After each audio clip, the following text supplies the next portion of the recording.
Alright. I need to do this shit. I forgo.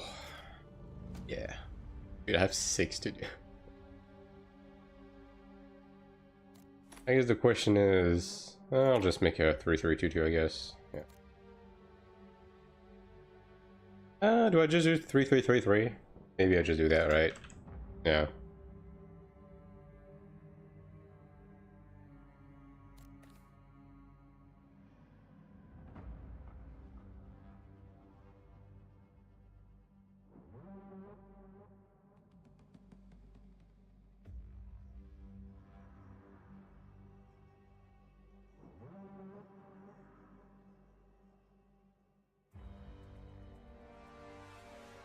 Surely I can find people for this at this point of the week. I mean, it's only Sunday, dude.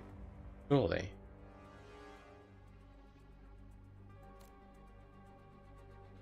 Oh. There you go. That works.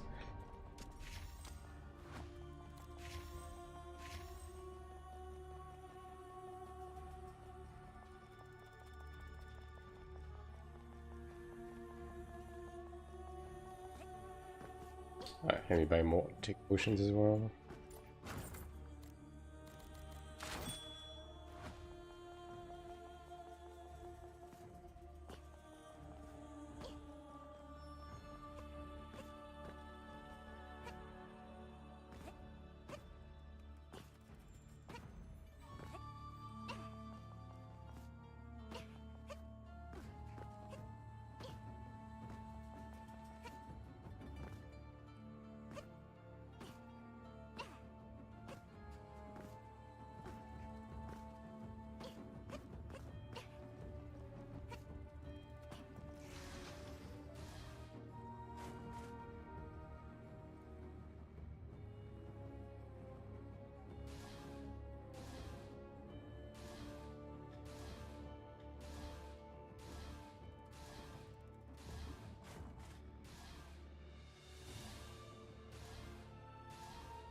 Party 1. What even is the quality of players joining this, actually? Oh boy. Yeah, okay, dude. That's, oh, no. Okay, well, okay, we have 1 carry. Okay. We good. Hello, Mandy. Okay, so it's 95% pure unfiltered dog shit, and then it's me and assassin. I mean, it should be enough to carry, especially since the assassin seems to be very juiced, but yeah, no.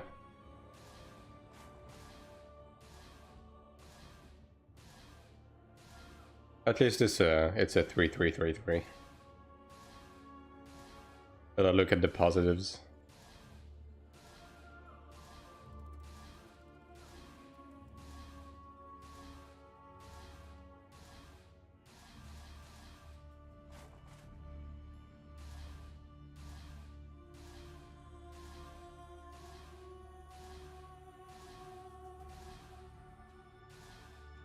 And a gladiator. Okay, the glad is also a carry. Okay, we good. We good. Hello, Alex. Hello. This is an LOP angle, though. Breath.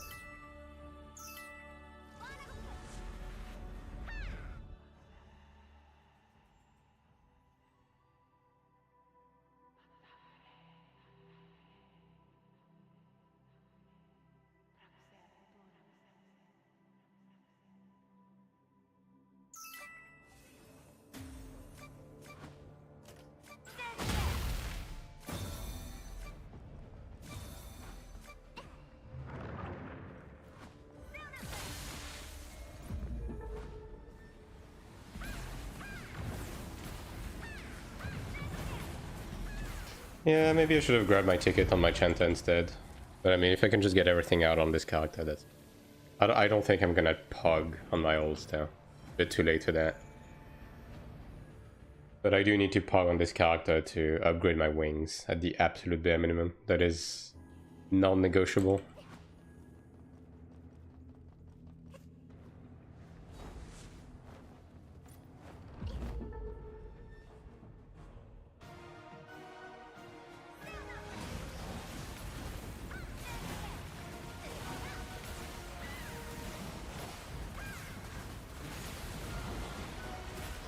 Yeah, okay. We good.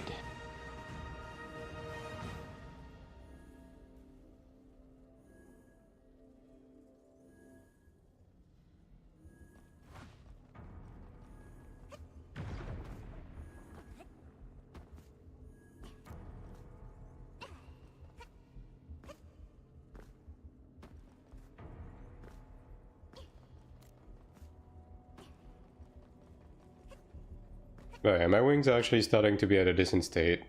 I will say it is a bit stupid that blue wings and even green wings basically take the same amount of mats as the gold wings.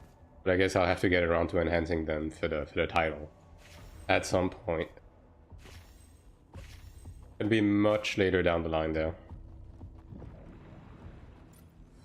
Not gonna stress it.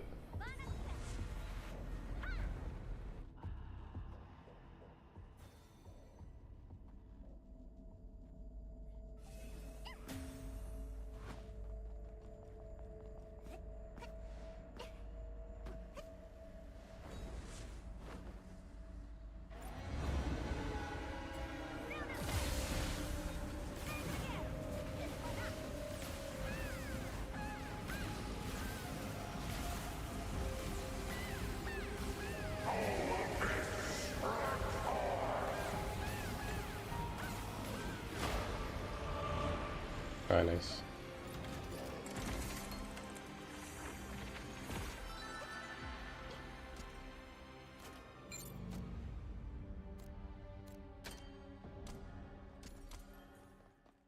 Going back to Final Fantasy? No, I'm just gonna, like, you know, play it casually every now and again. At least for this month, because like the month leading up to Season 4 is gonna be pretty uneventful, right? Outside of the event we have on the 14th with the Season 4 announcement. Like, there's not gonna be much happening. So just for the sake of variety. Because like at this point with AION2, it's kind of, you know, you just do your dungeons, you do your weeklies, and like that's pretty much it. So yeah.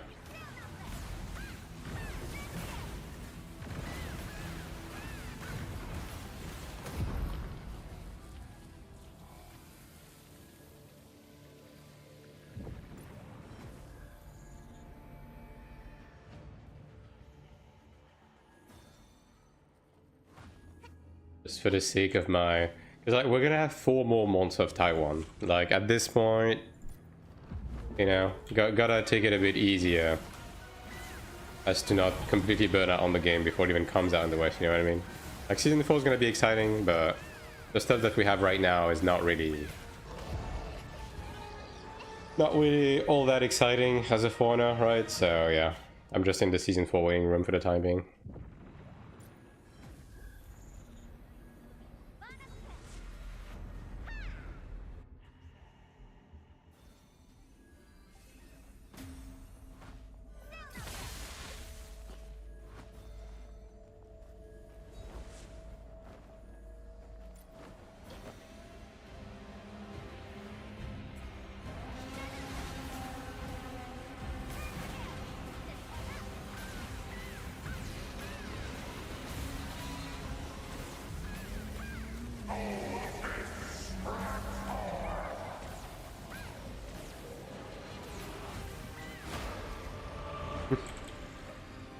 Yeah.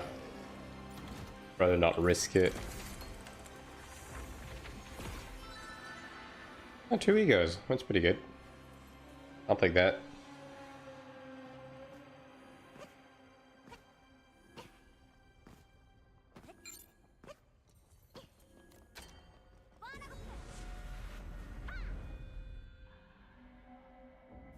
I'm gonna be attempting the Horn Dragon Mace again, I do need a lot of egos. Like, that is the one thing I'm missing the most. I mean, admittedly, the most expensive thing is probably the gold fluxes at this point, but yen now. Yen now.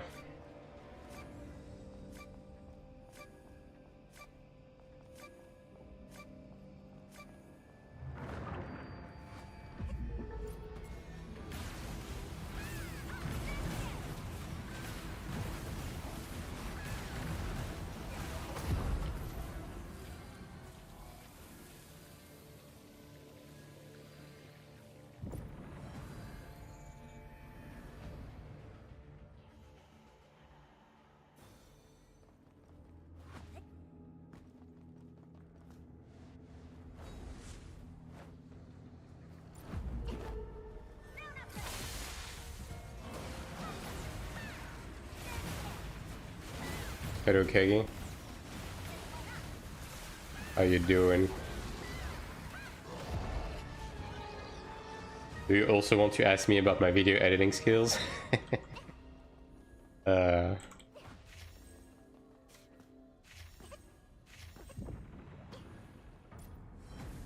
was so fucking random, dude. Like, I just sit down at my computer, I get fucking pinged on your Discord, like... yeah. The AION2 community, man.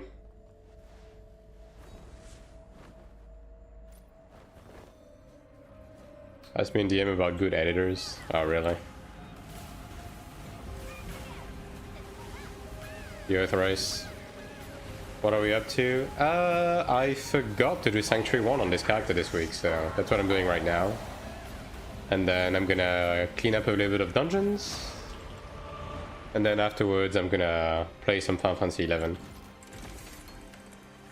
How much have you spent on this game, Big Boss? Nothing. I mean, I am paying for the sub, right? But beyond that, nothing. What are you thinking to hire for editing something? I mean, knowing these types of people, typically speaking, they don't really have money in mind. They just want shit for free. You know? You paid for the character slot, you cheeky lizard. I mean, it's one character slot and Cyber paid for it. Because Cyber really wanted me to play SM, so... I don't know, man. That falls into a gray area. I don't want to get into it.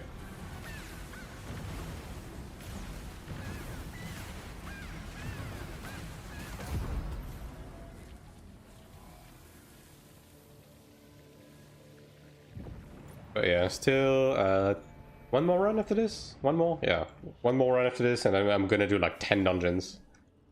Really quick. And then, yeah, we're gonna be catching up on some Final Fantasy 11. And, I'm sure everyone's interested about that. Certainly. For real, for real. Have you seen the Guild Wars 3 stuff, by the way, Kegi? What's your reaction to SGF and AION2 segment? It was a nothing segment.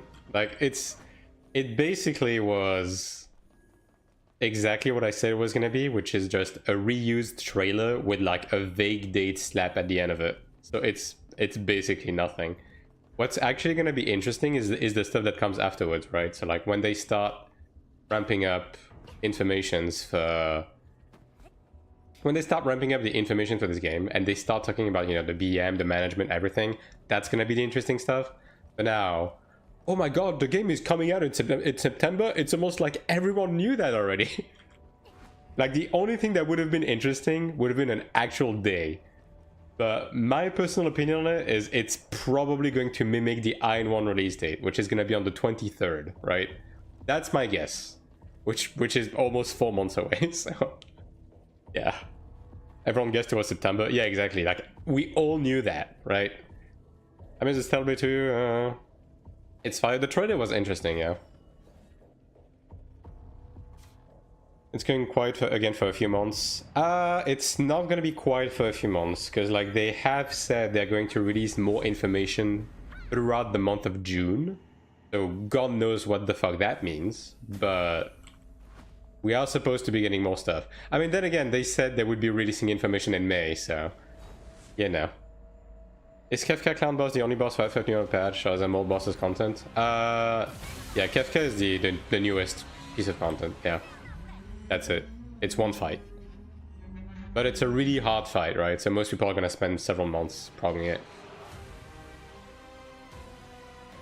In August with Gamescom, they gave date and maybe more information. Yeah, I mean, I hope they're gonna have, like, you know, self-contained streams outside of gaming events as well to communicate with players. Like, I hope they will be on the same level of communication as Korea was with the West. I hope, but I guess we'll see, right? Maybe speculative would be mid-September. Yeah, mid-September was my first guess, but the more I think about it, the more I think it's just going to mimic the release date of the original AION, the same way they did it in Korea, which was on September 23rd, right? AION2 got overshadowed by Guild Wars 3. Yeah, I mean, yeah.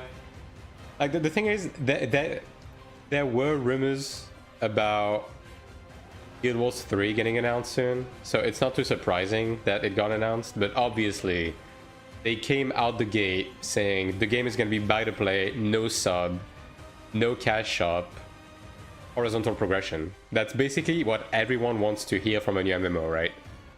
So, yeah. Now, Guild Wars 3 is going to be, in terms of its actual release, it's going to be like 1.5 to 2 years after AION2, right? So AION2 is going to have a window of opportunity to at least have a chance to show that it's worth it. It's going to be entirely on NCSoft. Do not completely fuck it up. I have a feeling Guild Wars 3 is going to be a casual MMO. It's probably going to mimic Guild Wars 2, which Guild Wars 2 is a casual MMO, so... a casual MMO is exactly what a lot of people are asking for, right? Because the thing is, within the MMO space, like, if Guild Wars 3 is a pure horizontal, like, more casual experience, it would slot in pretty well alongside a game like Final Fantasy XIV, right? Because Final Fantasy XIV is purely theme park. It has content drops like once a year that keep you occupied for a week. So you would be able to just juggle 14, do the hot content release, drop the game, and go back to Guild Wars 3 to do horizontal, like, you know, stuff. So yeah, I think Guild Wars 3 can have a pretty decent slot within the market, especially given like the BM they are already announcing. That's the other thing, by the way. Like, Guild Wars 3 is not even a game yet, and they are already announcing that they want to keep the BM, you know, consumer friendly. AION2 still hasn't announced its BM for the West, so a lot of people are still slandering it. I hope they're going to come out the gate with some good news for AION2. Guild Wars 2 first be B2P, then channel monetization. Yeah, I mean, we'll see. We'll see. I'm not hyped for Guild Wars 3, I'm only for AION2.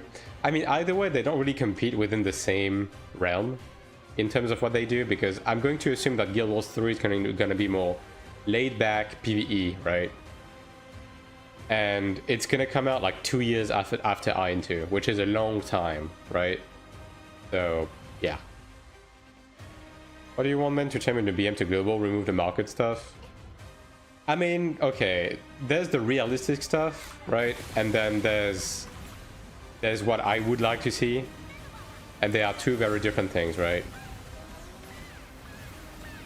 In terms of like what's realistic, I want them to remove the second sub and make the sub purchasable with Kuna.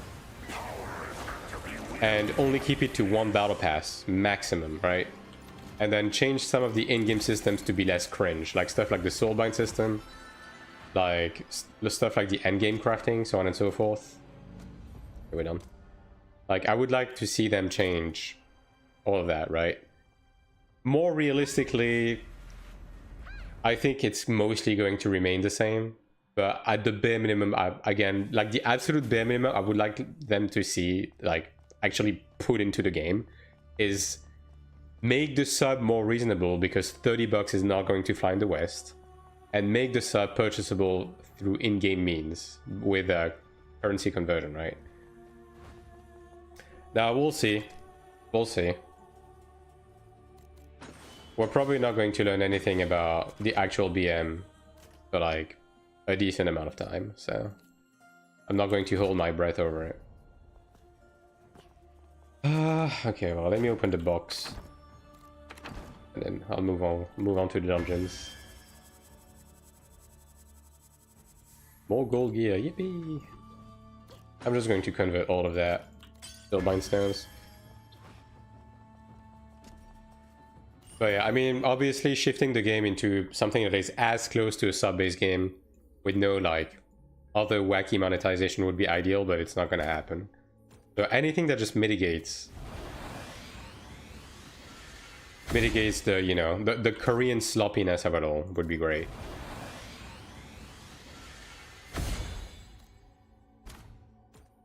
Because the game is good, but right now the way the monetization is getting handled is it's bound to ruffle some feathers. Why sub when $30 gets you the late equipment? You're not wrong for that. You're not wrong. Like there is an argument on Taiwan to be made about not paying for the sub, but just emptying your entire gear and then just not subbing anymore. Like there is an argument. There is an argument. Yeah. I just feel they add the market purely to bait whales into dropping 20k into the game. It's so annoying. I mean, there is a lot of whale bait into the game, yes. 100%. In terms of... Also in terms of, like, the systems and everything. Which would be like to, you know... It would be like to see them just drop that. Just drop the facade, you know?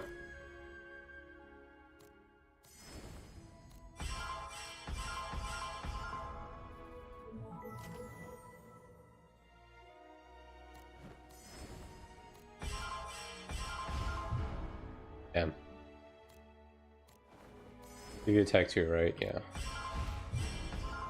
Actually failed at 90%. That is crazy. Let's be real, company needs some mocking, depends on how they will do it. Yeah, I mean, obviously, right? It's just... There's a, you know, there's a way to do stuff, right? There's a more delicate way to do stuff, and some of the systems in this game certainly need to be adjusted for the West, in my opinion. Alright, well, it's expedition time. God damn, there's fucking no one, dude. Yeah, I'll just join these guys. Surely you guys want a Cleric, right? Yeah. We're all fucking desperate here.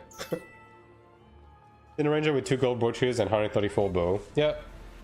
Yeah, there's a lot of these going around. The brooch drop rate isn't terrible, honestly. Like, the brooch drop rate is pretty decent.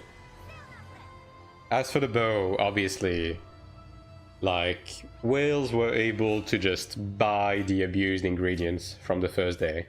So there's a decent amount of them out in the wild. There's less now. Like, people are not able to make them as, you know,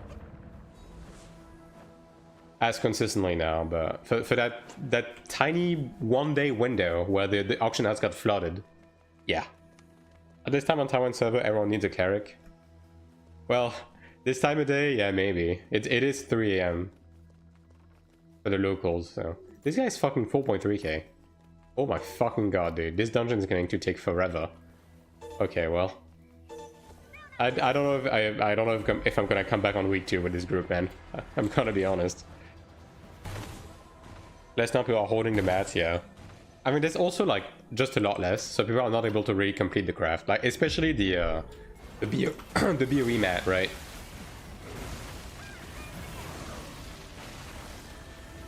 There's not too many around. Like, the auction house is pretty empty. Now, the other one, right? The one that also drops from the Transcendence, there's a decent amount around, especially because of all of the pilots, right? Like, at this point, there's a huge majority of mats that come pretty specifically from the pilots. And like the piloting services are so cheap that more and more people are just like opting to go the pilot route.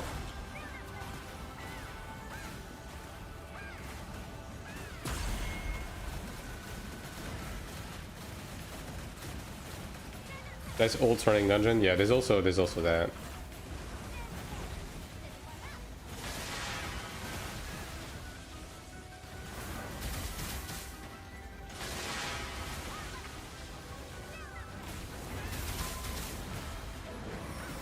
Yeah, this kill speed is not exactly the most ideal thing I've ever seen in my life. Also, this guy is fucking dead. Bro, you're 4.2k, you're using stones. I don't want to hear it.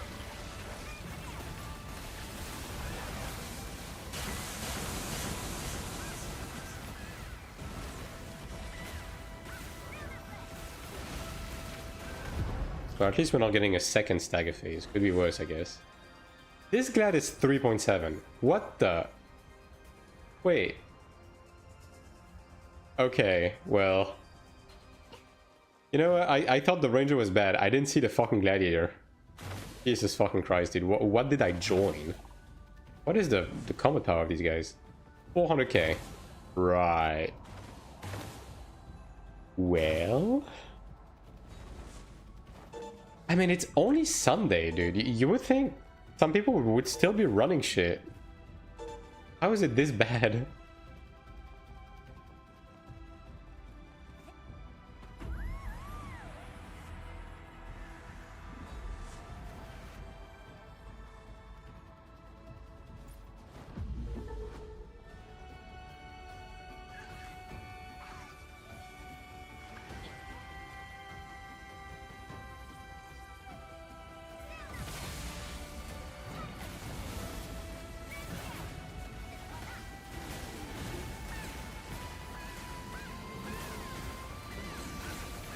Do I clean up the puddles for them? Because I feel like they're just gonna die. You know what? I'm gonna clean them.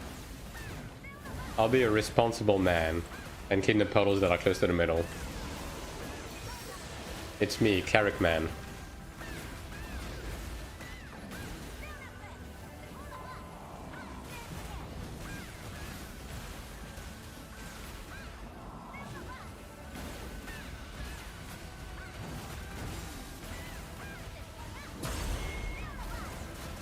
Want to get worse from here? I mean, I guess there's probably more Transcendence group than regular dungeons, but even then, like, we are getting a lot of energy. Actually, you know what? Do you think people are just saving up all of their energy for the Season 4 stuff? Do you think that's what it is? Could be, actually. Because, I mean, realistically, all of your bot Odell... I mean, okay... All of the inventory Odell is going to disappear at the end of the season though, so you kind of have to use it. Don't you? I don't have any in my inventory, but I'm pretty sure it disappears at the end of the season, right?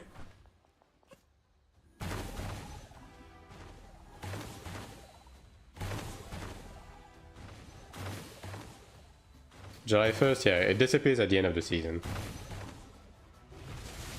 So yeah, I don't know.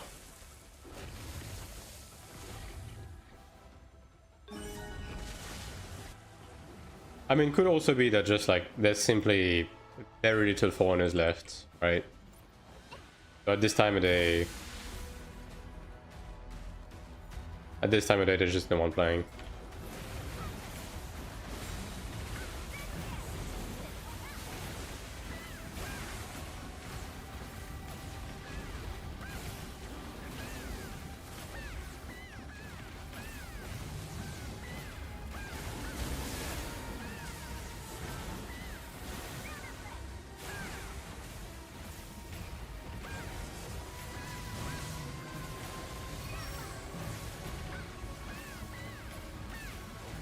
I mean, the DPS isn't bad, so like clearly this Ranger is blasting. Because like God knows the 3.7k Gladiator is in fact not blasting.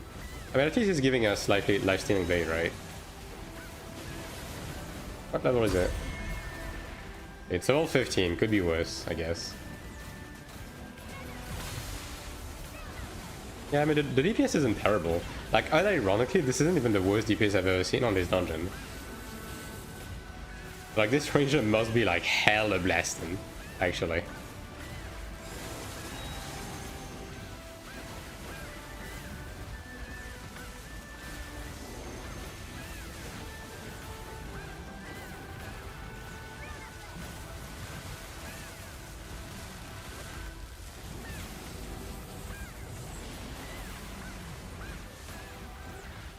That guy's fucking dead. Is he going to left? Okay, he's going to left. Oh no, brother. Do you think this guy's selling carries? Like, on my back? Do you think I'm an unpaid actor right now? I have a feeling I'm an unpaid actor.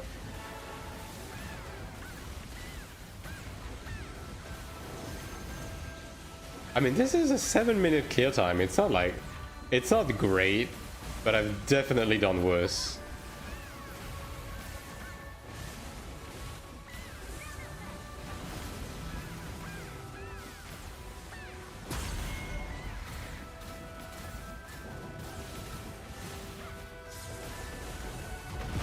The ranger is selling a carrier, yeah, so am I.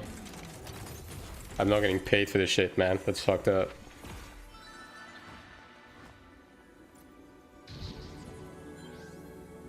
Unbelievable. I mean, whatever, man. Whatever gets my dungeons done at the end of the day, you know?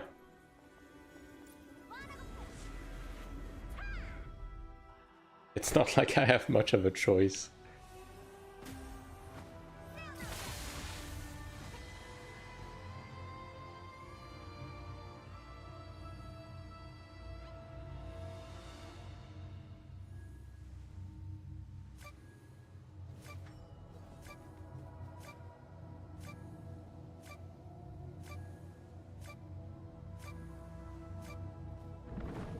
Now, one thing I do wonder about Season 4 and the release of Global, right? Considering it's essentially confirmed that we are getting Season 1 for Global, what is going to be the cutoff when it comes to balance in QOL? Like, given the fact that stuff like 6-man parties are going to be from Season 4 onwards, so after the level cap increase, I'm kind of second guessing the fact that we will get 6-man parties on Global out the gate, right? Because that would necessitate a decent amount of rebalancing if we go back from Season 1, right? Like, that would... I don't know. And thank you for the Prime, Alex. Appreciate it. Like, it's... And same thing for the rest of the balance, right? Like, assuming all of the different classes go through, like, a decent amount of rebalancing with Season 4. Like, are they going to use Season 3 as the cutoff for the balancing? Because if that's the case, if they make things better when it comes to the Trinity and everything, it's not going to impact Global until we get Season 4. Like, essentially, I'm just scared of finally getting out of the level 45 gulag, right, on Taiwan, enjoying it for like a month or two, and then going straight back to Season 1 on Global. Like, that would suck. Like, going back to the current meta. But like, the question is, how else would they do it?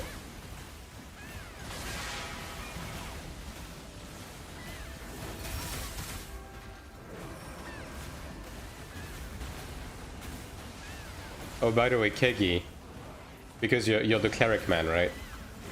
I have noticed a weird behavior with benevolence, which maybe you'll be interested in, because it's like some AION2 stuff.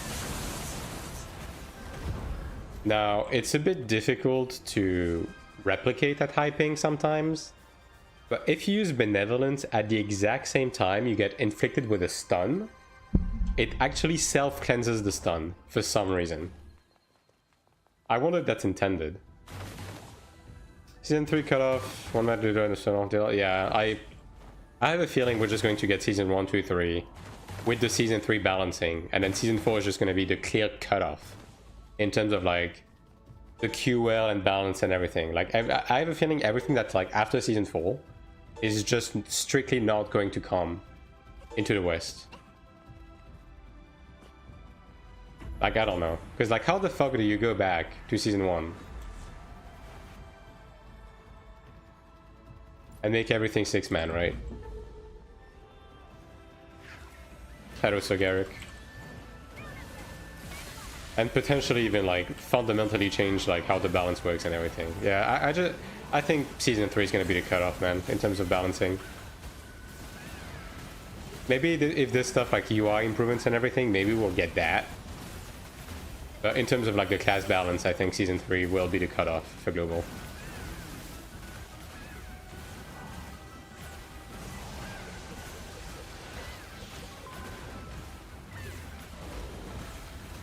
They have to bring the Season 4 QL changes to Global with fail. Yeah, I mean, I can see specifically QL, right? You know, stuff like, oh, the map is more readable, the UI is a bit better, like stuff like that, right? I can see them bringing that to the West, right? I have a feeling, specifically stuff that pertains to balance. So the 6-man groups and, you know, individual class balance, I think there's going to be a cutoff. Why do you want Season 4 balance so bad? I mean, there's a lot of reasons, man. Like, the thing is, the Trinity right now is just fucked, right? The Trinity's fucked. And there's a lot of, like, systematical problem with how the current setup for the game is. Like, obviously, the 4-man group was never a good idea. And the way classes are laid out is not the best, because basically half of the class is just hold down your button macro and the game plays itself.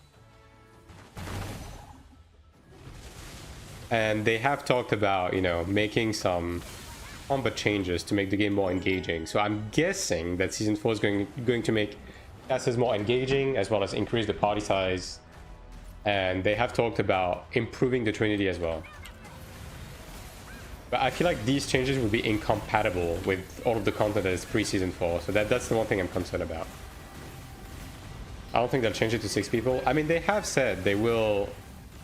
I mean, okay, they haven't explicitly said it, but they have, you know, implicitly said it, that they're going to increase the party size. Now, it could be 5 people. It could be 5, right? I think it's going to be 6. Like, we have some hints that it's going to be 6. Also, 6 is just a good party size in general. Because with the layout, like the way it is on AION2, with like having 3 support classes, a 6-man group is basically 3 supports, 3 DPS, which is good in terms of balance, right?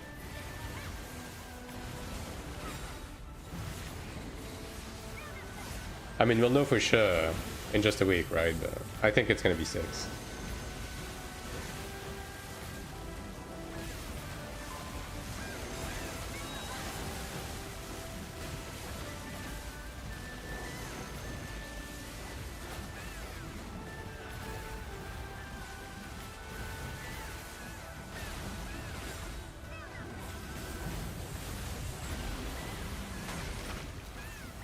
But there's probably going to be some very, very like big sweeping changes, because they kind of have given up on making big changes like the same way they were at the beginning of the game for like a little while now, which really reeks of them just letting the current state of the game cook and just waiting for the expansion for sweeping changes. Like, I genuinely have big expectations in like for Season 4.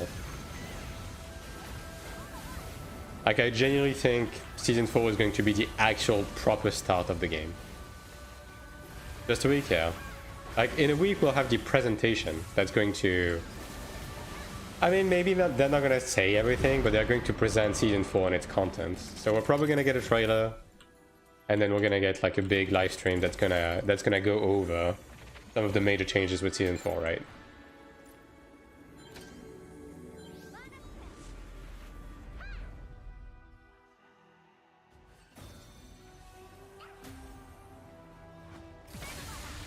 Season 4 is also about Cabin Craze? Yes. Season 4 is, by, you know, all extension of the meaning, an expansion. That's basically what it is. Now, if you ask me, to me, the current version of the game we have is 0.9. And Season 4 is going to be 1.0. You know what I mean? Like, that's how it feels. Is it confirmed that Global will launch with Season 1 content only? They haven't said it explicitly, but the global website was updated and it's mimicking the Season 1 website we had at the beginning of the game. Like, it's displaying the first 4 dungeons, so, you know, Dropnir, Crowd Cave, Fire Temple, Ferocious Horn. It's only showing these, right? Which is pretty explicitly telling us that it's gonna be Season 1. I really hope they will give the Belgian player the possibility to play. I mean, you will have the possibility to play. You just have to play on purple, right? Because on Steam, because the game is not accessible in Belgium, on Steam you won't be able to. But if you play from purple, you will be able to play just fine. Any chance they add anything like a siege? I mean, honestly, I don't know. Like, my hunch since the beginning of the game has been that they just want to make the minor fortresses into artifacts, and they're going to wait until Divine Fortress to have a proper castle siege, right? And Divine Fortress will be the main castle siege. So my personal hope is that the level 50 cap will bring the new Abyss area with Upper Abyss, which is going to have Myron Cotton Kisses, which is probably still going to be artifacts, but is also going to bring the Divine Fortress, which will be a proper siege, right? Now, they haven't said anything about doing that. This is just like a pure guess from me, right? I'm not using a stone on that, brother. Do you think Sanctuary will be available from week 1? I don't think it will. I think they will give Season 1 the Season 2 treatment, which is basically kind of like milestones, like basically what they did with Season 2, so gradual release of the content. Now, that being said, I do believe we're going to get an accelerated schedule, so I think they're not going to make Sanctuary available from day 1, but maybe from like week 3 or something. I'm okay playing sequential season as long as everything QL is. Yeah, I mean, I do think we're going to have all of the QL specifically. I do think we're going to have the game balance up to Season 3. But I also think we're going to get a sped up schedule. So instead of having 2.5 months long seasons, it's going to be 1 month, right? Just so we eventually catch up to Korea after like half a year. But rumors they might more PvP content. I mean, we already know there's one new PvP mode that is coming to the game this month in Korea and Taiwan, which is going to be like a Rift event in the Abyss. It seems to be akin to something like the Pandemonium invasion that we had in AION2, right? From 2.5 to 1 month, there's a big difference. Yeah, I mean, it's just a typical sped up schedule, right? It's usually just a time to. This way, after half a year, they catch up to Korea.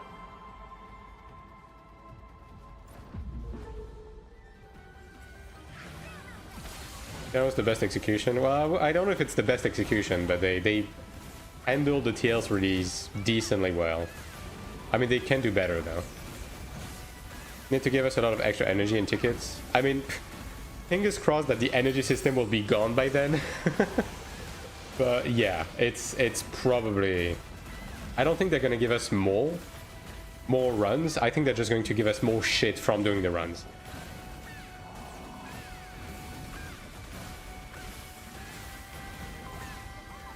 Like, the schedule is going to be times 2, but the amount of loot we get from doing stuff is also going to be times 2. And we're also likely going to get, like, catch-up mechanics, like season after season, right? To bring everyone up to snuff, right? It's just the usual stuff from like accelerated schedule. Like, if you've ever played an MMO that did an accelerated schedule, you kind of know what to expect, basically. I hate the ticket energy system. Be okay, yeah. It's just too many systems layered on top of each other for something that should be as simple as just a lockout. I've been saying that for a while.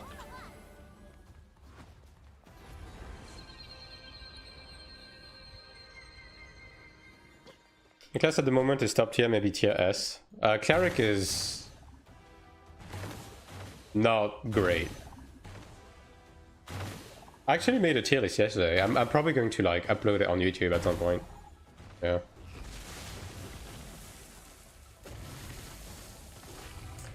I have like 7 dungeon ticket, no Odell energy, none to buy, I can buy anything. Yeah, I mean, they just need to remove the Odell energy system in general. Like, the problem with the Odell energy is that the entire infrastructure of the Odell energy only works because they keep giving us free Odell energy after streams and stuff like that, right? Like right now we have a double Odell energy event plus daily Odell in the mail plus a new coupon that gives us Odell energy. Like, that's not the right way to handle a dungeon entry system. Like, it's too much of a mess. It's too reliant on developer input. Like, the 1 week where The 1 week where they just didn't give us anything, everyone was ready to fucking quit the game because you had nothing to do, right? Like, it's just... The Odile energy system needs to be retired entirely. I think my favorite class, which is Assassin. Assassin is a great class right now. Now, you know, again, balance may change until global, but Assassin's a great class.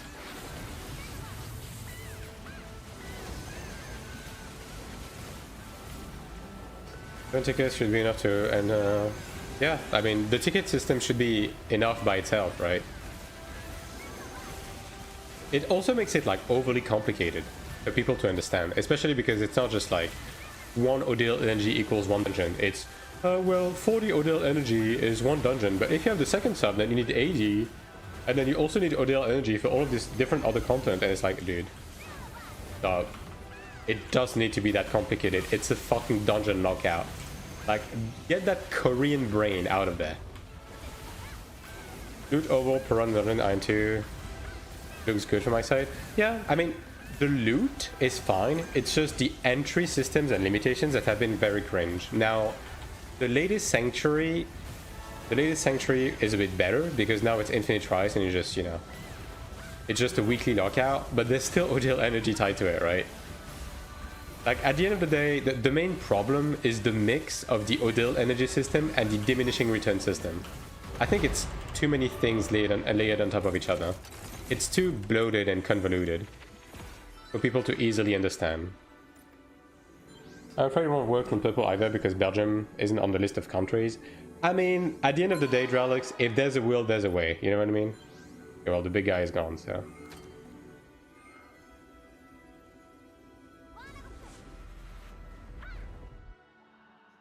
Worst case scenario, you just make a Steam account, you locate yourself in a different region, you use a VPN, you'll be able to play the game, right?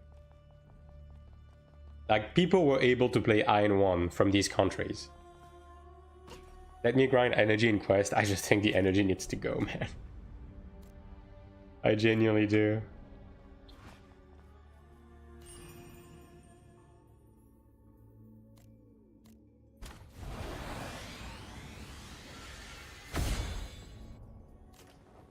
Enough to get that 1 to 5, right?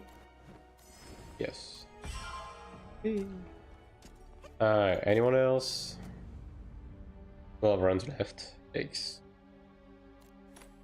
Well, that's a bit more my speed. The stupid laws didn't exist for AION1. Oh, they did. They did. AION1 was also banned in these countries. It's just that the Gameforge launcher, like, didn't limit you. But if you try to play AION1, because I think AION1 had a Steam... I think AION1 had a Steam client, and it was unavailable in these countries.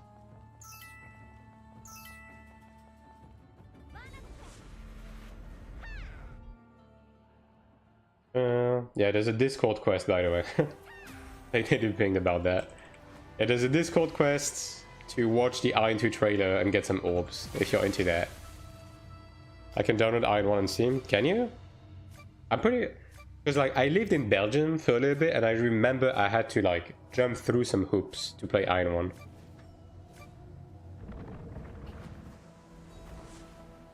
But yeah, who knows?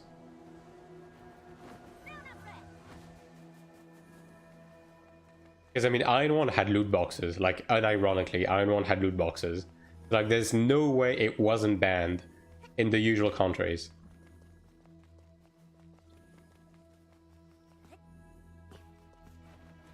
Oh, you know, just maybe because it's handled by Gameforge and Gameforge is like incompetent. Maybe they went through the fucking tech.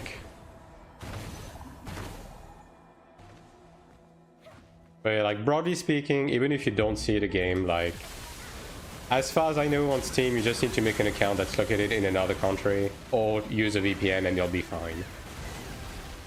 Like, again, if there's a will, there's a way.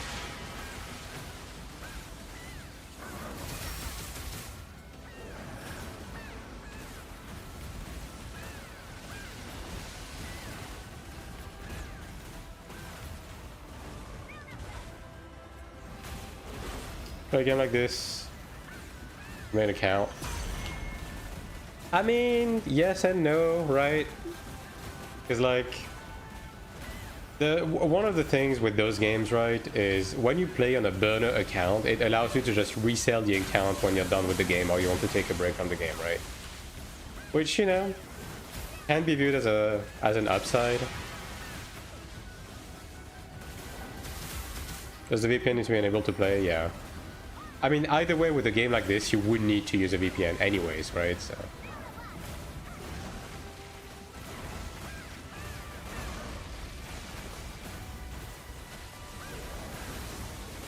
How's the game monetization, to be honest? It's okay. Like, it's the usual Korean stuff.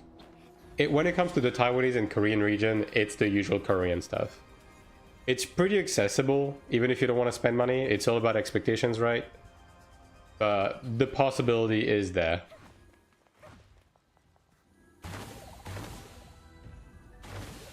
Now, in Taiwan, it's ridiculous because there's a completely, like, unmanaged, unchecked RMT market, which goes above and beyond. But that's kind of always the case with games in these regions anyways, right? So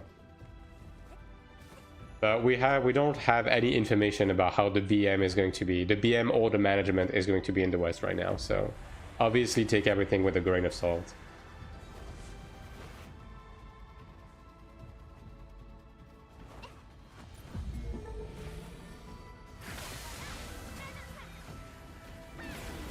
Because AION2 and AION2, they force you to pay to get access to the market. Because at the end of the day, it's a $10 restriction, and the RMTs are farming more than that. On the game as active as AION2, it is worth it for the bots to pay for the sub to be able to sell their wares. You know what I mean?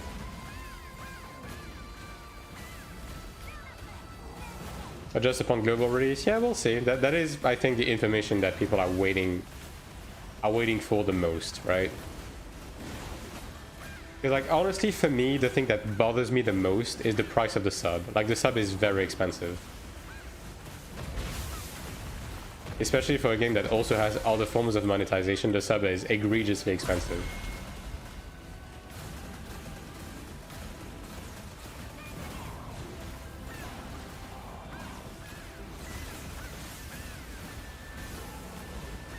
Like, I can't afford it, right? But I know it's going to be a turn off for a lot of people. Last minute to communicate about this? Yeah, I mean, that's usually how it is, right? Because, I mean, typically, usually they don't finalize monetization details until, like, very close to when the game is about to release, right?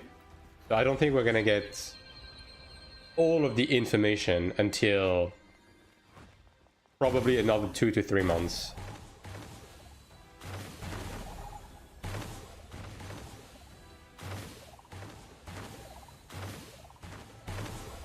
Would be nice to get some basic information though. Which again, like, considering we are supposed to get more news throughout the month of June, I do hope that we will have at least a glimpse of information about changes they intend on making for the game. Not just about monetization, right? But also about systems. It would be nice to have some information, because genuinely the thing that bothers me the much with this game is are some of the systems that I don't think are, like, good for global.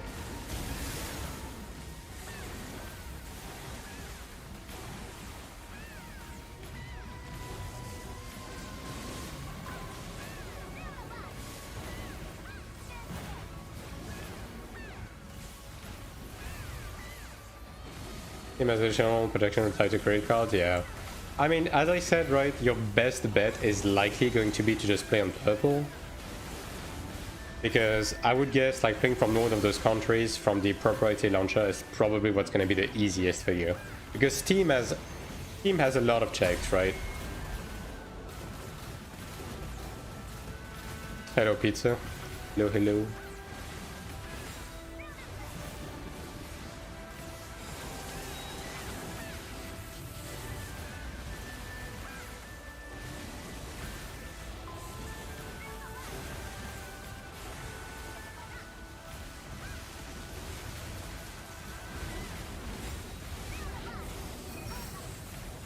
Yeah, like purple with PayPal, I think is probably going to be like your best bet, right?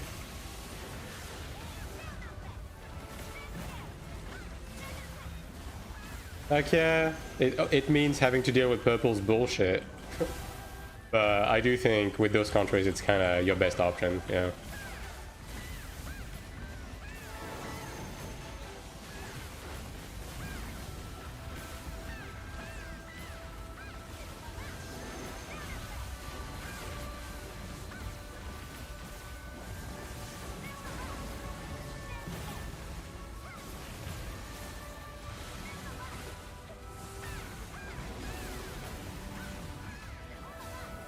And 5 stacks on this dude. Insane. Yeah, I mean, the clear time is like oddly similar to the other one, even though the troop is slightly better juiced, but you know. A difficulty accessing a game that the sequel game would have back then. I mean, that's just... At the end of the day, you can't really blame the countries for banning the stuff they're banning, right? It's more so on the developers to not be making those kind of systems, right? But as I said, as long as there's a will, there's a way, so... What is the best way to farm PvP David in both Asphalt? Wiping. As a matter of fact, that's the only way. Like... You can get fragments by doing the weekly contracts in the Abyss, and you can also drop fragments by farming in the Abyss, right? But you don't get many, and you'll be able to maybe craft like one board every 2 to 3 weeks on average by doing this, right? So the most reliable way to get them is to buy them. So either you can just farm Kina and buy them little by little, which, you know, with like a month of farming you might be able to buy everything. Or you just swipe to buy them. Because unfortunately there's no other reliable sources to get them. Now you can get a couple from the AP shop, right? But I'm assuming you already bought the one from the AP shop. 10 years or more, we've been the only country in the world along with the Lancer, so these losses just a bit frustrating. I mean, I get that, right? Because as I said, I used to live in Belgium for like a couple of years. And it was pretty obnoxious to have to jump through a lot of hoops to play like certain games. But you know, again, at the end of the day, if the developers didn't make like those degenerate systems, it wouldn't be a problem, right?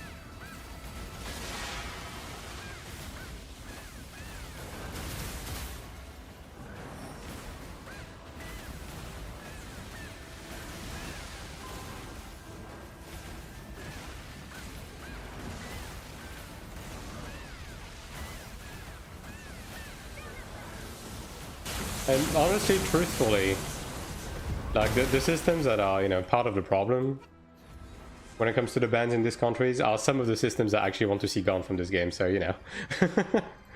Yeah, no.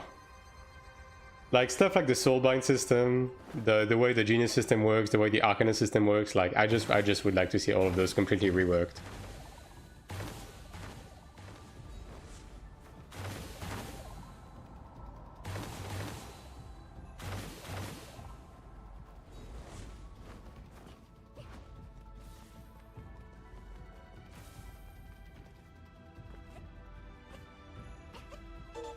About gambling, yeah. Any stuff that is like loot boxes and like soft gambling in games is the stuff that is getting banned in those countries.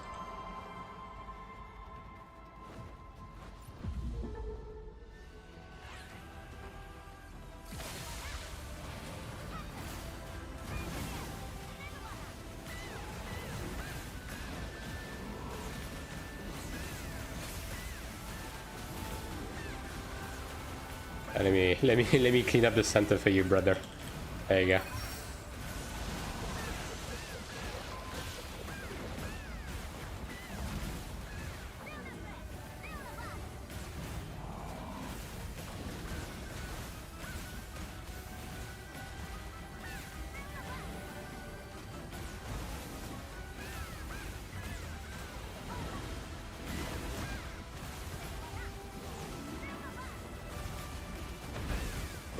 Well, that's unfortunate.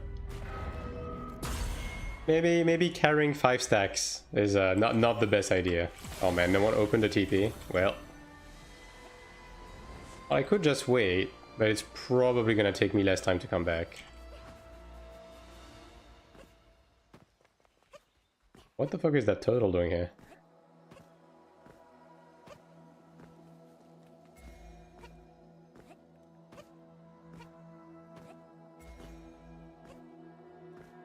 This guy's called Big DPS. That is crazy.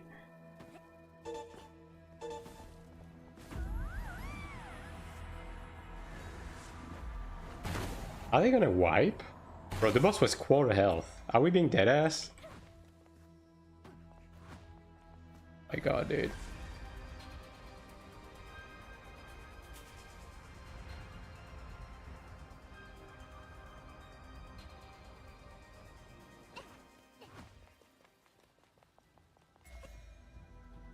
My government is really weird. Well, I'm not gonna say it's not the case, but I understand where the idea came from. Because, like, especially back when that that ruining was, you know, deployed. Like, the loot box situation in gaming was fucking insane. Like, at the time it got deployed, right? Like, every live service game had some loot box bullshit going on. Like, some paid loot boxes, right? Like, excessively predatory systems and everything, right? So I do think it came from like a good place, right?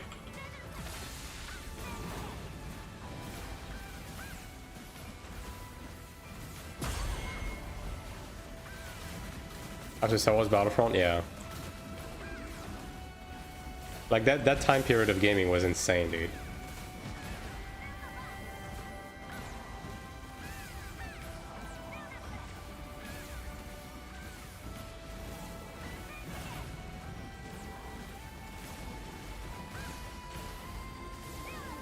Cheater was spending them parents' money. Yeah.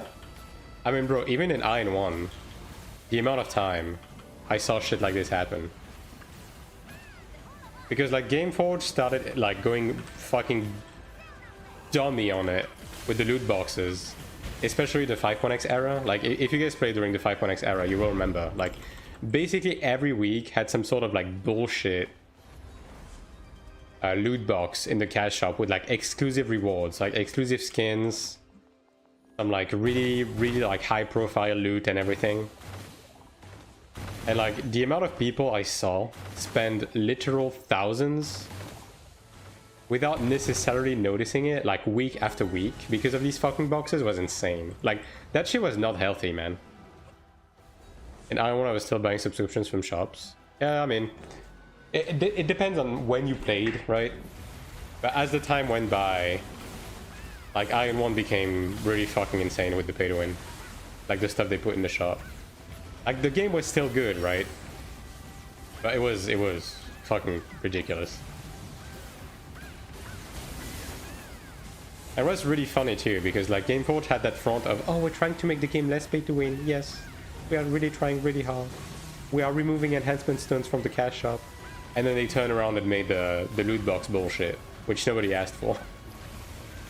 And they just kept making shit like that. And then they brought them back on Classic. It's like, okay, dude. You're not really being subtle about this. Especially that period I thought before, yeah. It was especially prevalent on like the back end of 4.x. And then from 5.x onwards. And like nowadays retail AION is basically just like a glorified mobile game. In terms of like its monetization scheme, which is a bit sad. And you know that is one of the reasons why AION doesn't really carry the best of reputations in the West.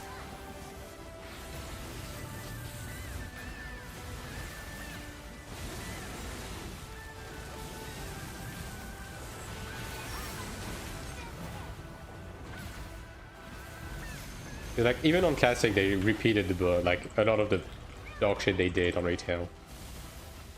Yeah.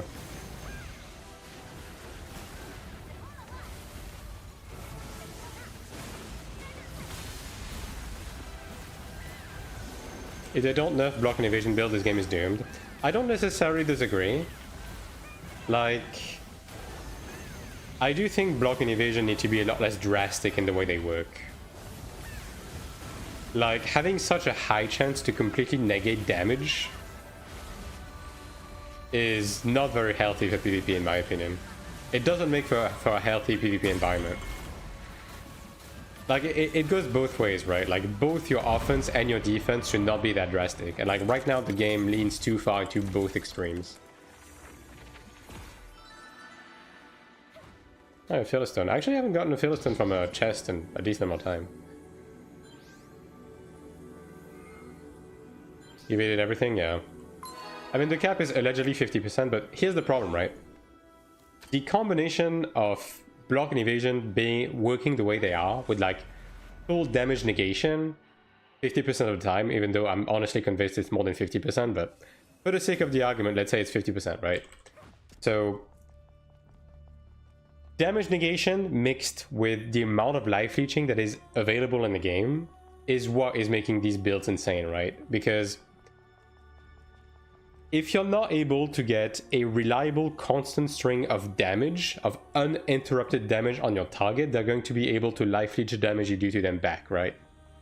And that is part of the problem of what's going on with evasion and block, because an evasion ranger, even if you manage to hit them every now and again, and they're not the most sturdy class, because they have so much self-sustain, they're able to keep up, right? So yeah.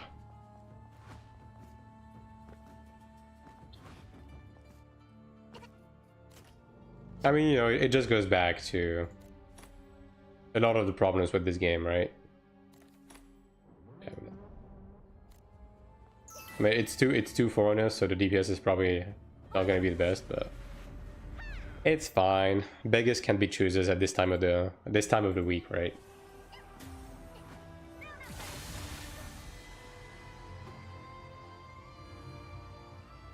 Often play the healers in game, but given the state of the cleric at the moment, I'm hesitant to main it.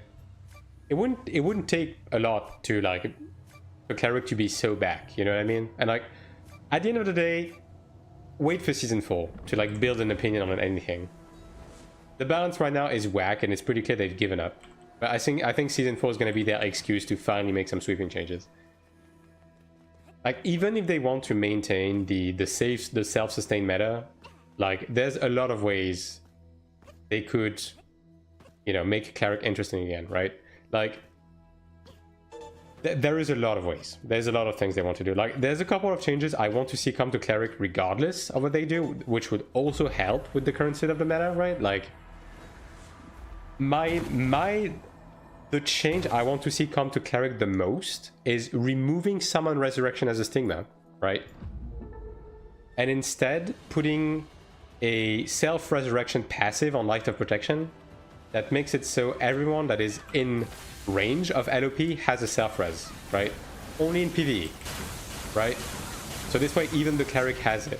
So there's no more inequality between resurrection stone spending on cleric versus not cleric, right? That's number one. And then replace summon resurrection with a DPS stance for cleric.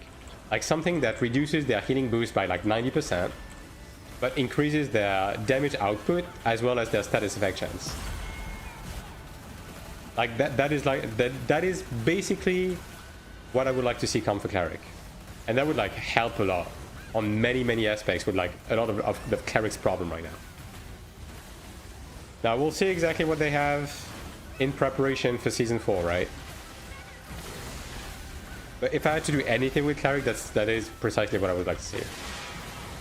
I'm gonna get hit by that. More shields to avoid one shots to have additional use. I think it's okay for like Chanta and Temple and so on and so forth to like have more of the shield utility stuff. I think it's fine. Cleric has the healing, it's just not very useful. But giving cleric the niche of resurrection, of like, if you have a cleric you don't have to spend resurrection stones, would already be huge. So having the resurrection passive on LOP would be great, because all of a sudden you would have a reason to grab a cleric, because cleric would be the comfiness, safety, prog, economical healer, right? And then Chanta would be the optimization, DPS speed kill healer, right? And you would also have a reason to run LOP over Undefeated Mentor, even if you have both Cleric and Enchanter in the group, in scenarios where you are trying to prog a fight, right? Or in a scenario where you're just doing some casual farming and don't really care about losing a bit of like clear time, right? So stuff like fresh prog in a Sanctuary and so on and so forth. Even if you have both a Cleric and a Enchanter, you would be using LOP. Because LOP gives heal, LOP gives HP, and LOP would give self-res, right? Like stuff like that, right? And then in scenarios where you don't need Cleric's healing, but both the more casual dungeons that don't necessitate a lot of healing, as well as solo PvP on Cleric, having a DPS stance that nukes your healing capabilities but increase your DPS capabilities would be a good option, right? It would be a good in between. Like you're not really able to heal anymore, but at least now you do damage, and you're able to land debuffs and stuff like that. Like that's why I would like to see these two changes to come, right?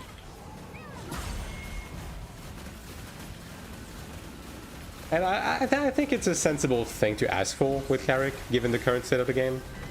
Now, they can go that route, or they can go the rebuilding the game from the ground up route, right?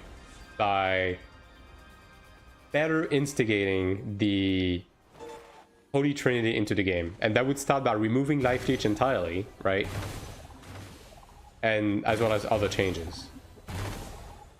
They have multiple paths, and I hope they're going... At least, I do hope they're going to take one of them. I remember something like that in AION1. Yeah, in 3. Was it 3.0 or 3.1? Cleric had a stigma called Sacrificial Power that reduced its healing power but greatly increased its offensive capabilities, which was mostly used for solo PvP. And you were able to stance dance and stuff like that. It was pretty interesting, actually. Give Cleric self-res, don't wanna... Yeah, exactly. Like, the resurrection system in general makes no fucking sense in the game right now. And if they just remove summon resurrection and put a self-resurrection passive on LOP, it would honestly fix everything. Like, genuinely, it would just fix everything.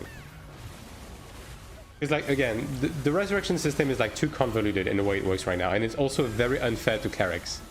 Because if you do prog right now, and you have a cleric use summon resurrection, you know, just to make it so the rest of the group doesn't have to use as many stones during prog, it's really unfair to the cleric, because all of a sudden, the cleric is forced to use stones during prog, always, and has no options, while the other classes never have to use stones. Like, case in point, the sanctuary, the new sanctuary that just released, right? Like, you ask any groups that progged the new sanctuary, you ask any of the DPS or tanks or whatever, what is the current stone situation, like the current self-res stone situation, they're gonna be like, oh dude, I still have 400, right? And then you ask the clerics from the same groups, and they're gonna be like, I have 5 stones left and I want to kill myself. And that's gonna be a universal response, right? And that's not okay.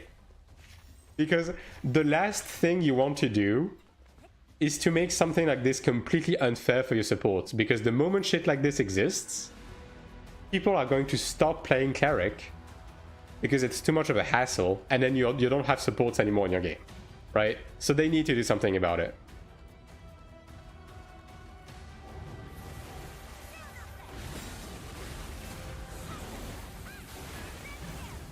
Need to be refined, yeah. But like that's why these two demands I have for Cleric, I think are pretty sensible.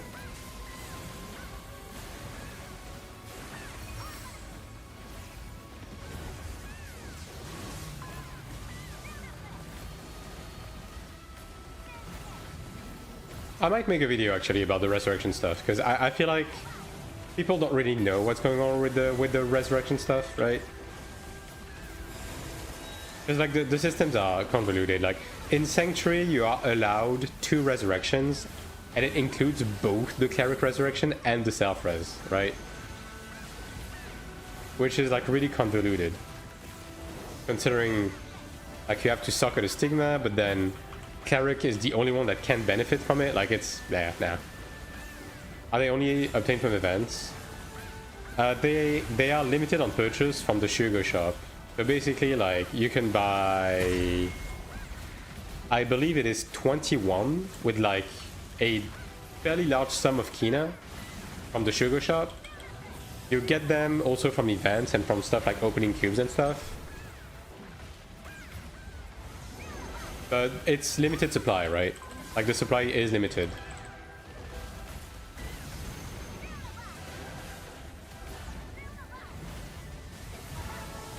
And then you do have the option to also buy them in the cash shop. But it's not really something that you ever have to resort to, right? Even with the current way the system is, like even as a cleric, you kind of never do that. So like anyone saying that the reason why the system is like this is because of the cash shop is just doesn't really understand how the game works. Like if you think like this, you're wrong. Because trust me, NCSoft is making no money from people buying rest stones. Considering the only class that would have to buy them would be clerics, and specifically clerics that are stuck in proc situations where they have to spam it, right? And even then, as long as you're conservative with them, like you won't have to do that. But that doesn't make the system any less stupid in the current way it is.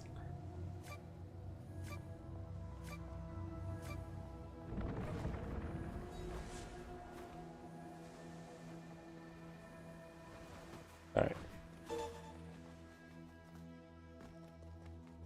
Increase the cooldown of the rest stones, that would help the cleric. I mean, I think it should be the other way around. Like, the thing that really doesn't make any sense is the cooldown of the self-rest stones is 15 seconds. The cooldown of the cleric resurrection skill is fucking 2 minutes. Like, even if you forget about everything I just said, that shit doesn't make any sense, right? Because you have to level up a stigma to level 20, and you have to sacrifice a stigma slot to running the resurrection skill. And then on top of that, it has 6x the fucking cooldown of a resurrection stone. Doesn't make any sense, right? Now, I do think the cooldown of the self-rest stone should be higher, baseline. It's a bit less bad now, considering they have a life system on Sanctuary and stuff. I would like to see the life system being brought to more content, by the way. Like I think Transcendence and everything should also have that life system. But yeah, like it's just insult to injury, right? With the cooldown stuff.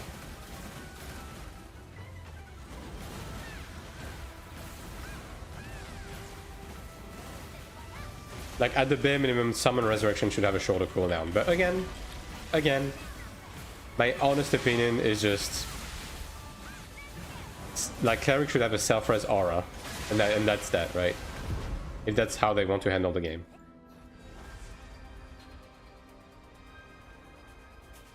Like again, it doesn't make sense, dude. Like in AION2, Cleric had both a self-resurrection it could put on itself, and one it could put on party members. And the funny thing is, they brought that into the game, and then they took it away like a week later. They gave Cleric a self-res and then they took it away for no good reason. Absolutely zero reason. I don't know, man. It's just...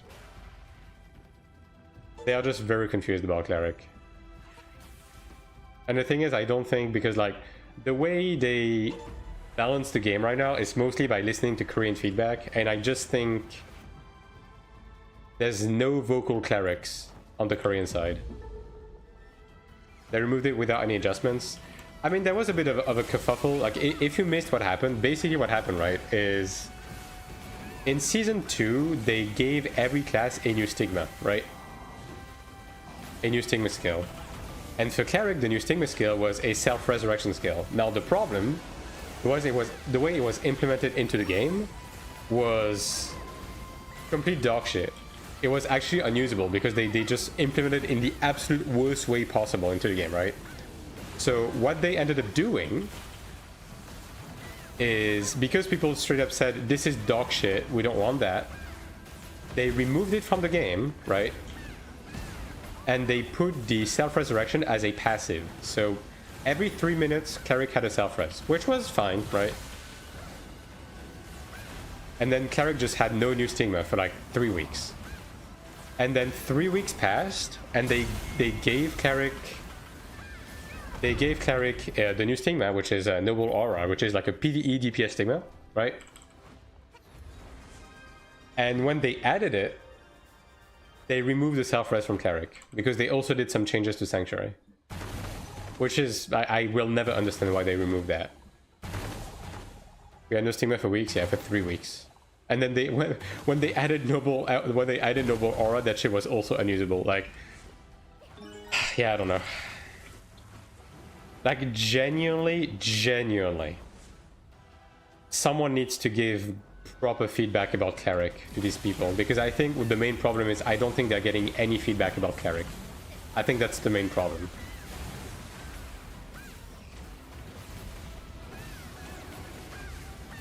Like, the updates are very player demand centric, right?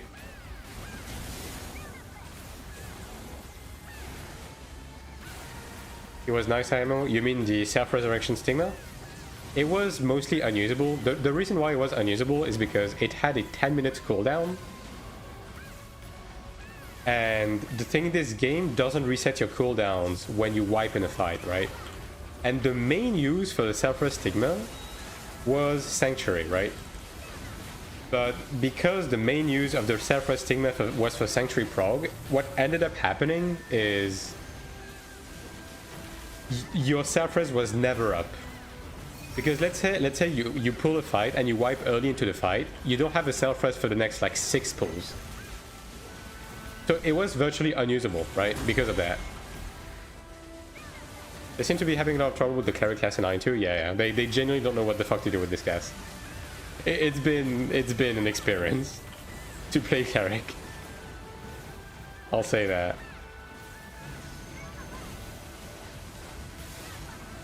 Damn, this guy's getting one-shot by this. That is crazy work. But yeah, again, right? Season 4 is around the corner. The game needs a lot of stuff in terms of like its balance. Like there's a lot of stuff that needs to get adjusted. Obviously, Cleric is one of those. And that's why we place our faith into Season 4 to make like sweeping changes. No. Well, I shouldn't have pressed accept so fast. Your patience will be tested, yeah. Trinity have existed for a long time, they could draw inspiration from them.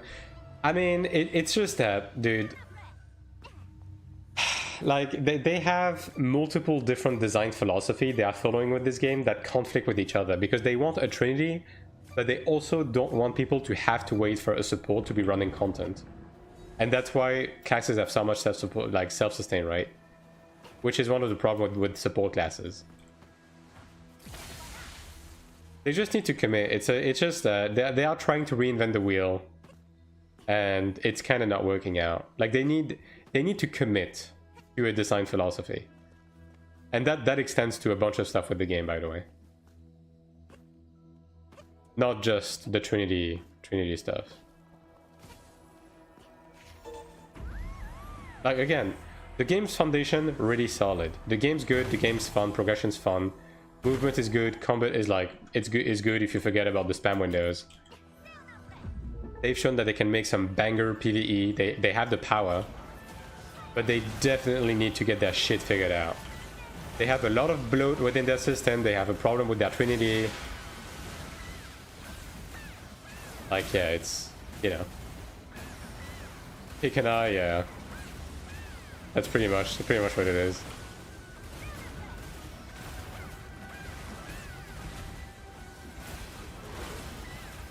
And like, I get it, I understand. I know people don't like...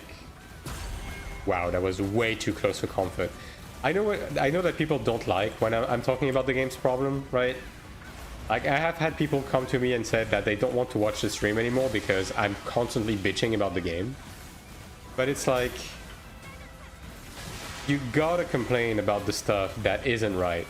You know what I mean? Like, not everything is black and white. And like, while this game has the potential to be a banger, they have a lot of like fundamental issues that need to be discussed.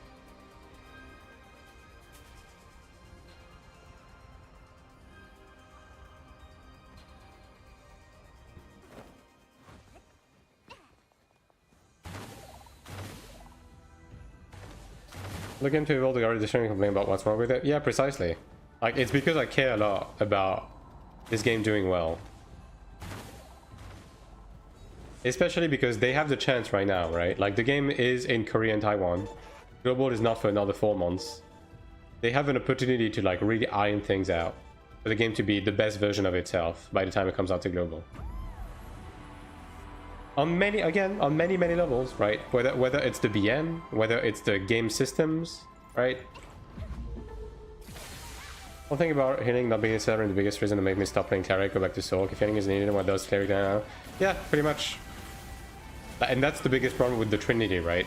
But again, they can decide to fix the Trinity, or they can decide to lean into that by, again, giving Cleric a stance, giving every class a proper life leech, and building PvP more around the idea of burst windows to prevent people from self-sustaining, right? Again, it's all about commitment, because right now they are half-assing a lot of their design decisions, right? They just need to commit into something. Samuel's a market they have a big opportunity to seize, yeah. And they have a time window, right? Because like September, they essentially like they have half a year to convince people. But the game really needs to be like in the best state it can be. Game established a lasting place on MMOs. Yeah, I mean, at the end of the day, it's never gonna be a WoW. It's never gonna be a Final Fantasy 14. But that doesn't really pertain to the quality of the game. Like being as big as these games pertains more so to luck nowadays than it does to the quality of the game. But it can absolutely establish a niche the same way a Guild Wars 2 or even like to a lesser extent a BDO can establish, right? Like it can carve its own little niche, right? And I hope it will be able to do that. But it has some work ahead of itself to be able to do that.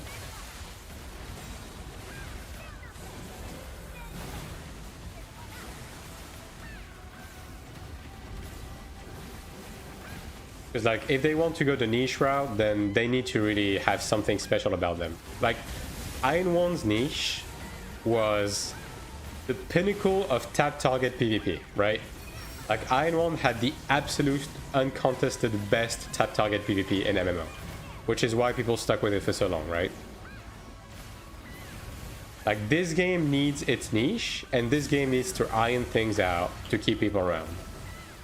Right now, this game doesn't really have a killer feature, right? It has really high potential when it comes to the PvE, right? Really high potential. It can do a lot of things. It's not quite there yet, though. The PvE is still too simple right now to really like carve a niche within the PvE genre.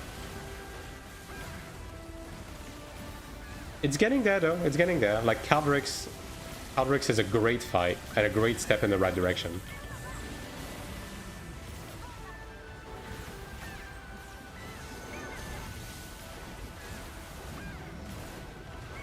And so was Chromite Stage 4. So more of that, please.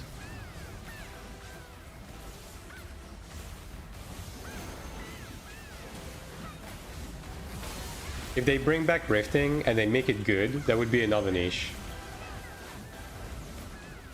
I have my doubts. Like when it comes to the PvP in this game, like they have a lot of work to get to a comfortable state.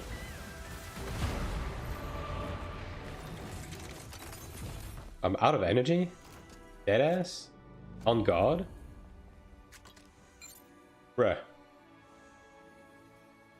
Well, the other thing that blocking Belgium before even providing information on the economic system shows that are going to closely resemble the one currently used in Korea. The thing is, the bans in those countries doesn't have to pertain to the monetization scheme. Because like, at the end of the day, there's no gotchas in terms of like demonetization in itself. It's just the in-game system specifically. Stuff like the Soulbind system, stuff like the Mana Stone system, stuff like the Genius Insight system that have heavy amount of RNG and basically are like essentially just slot machines, right? those are enough to get them banned, even though they're in-game systems. Even if it's in-game gambling, it doesn't fly.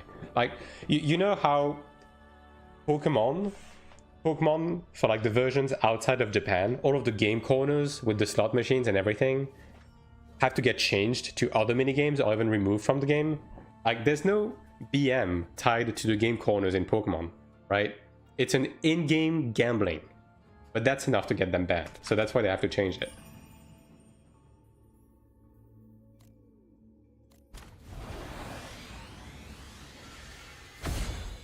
Okay. I can't believe I'm out of energy. I didn't see that one coming. More wings enhancing. Yippee!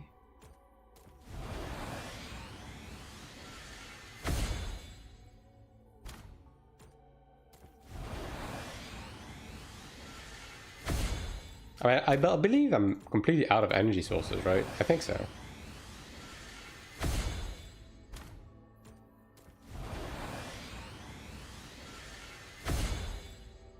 Let me craft these two.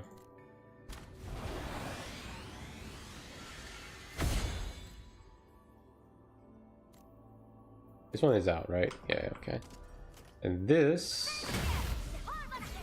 I need one more. Okay.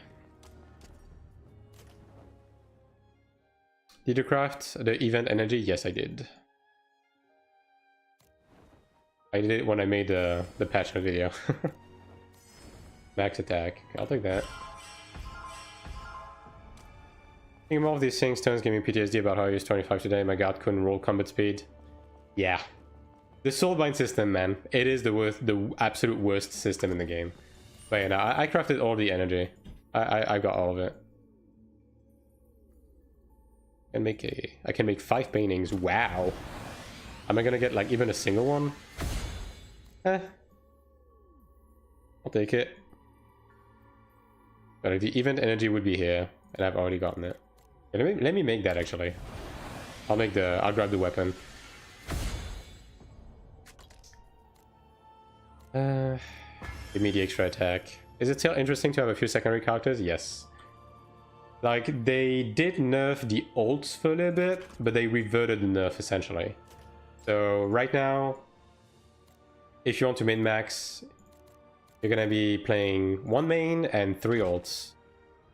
Although, if you really want to like get the most out of them, you're gonna need to push them to like endgame. Because the endgame dungeons give significantly more than the previous ones now. So personally, I don't really play my ults all that much. Sometimes I do. Because you do get like a lot of resources just by playing your main. But if you want to get a bit more, you can do that. Okay. Let me think for a second. And let me empty those as well. Just, I'm not going to climb anymore this season anyway, so just give me that.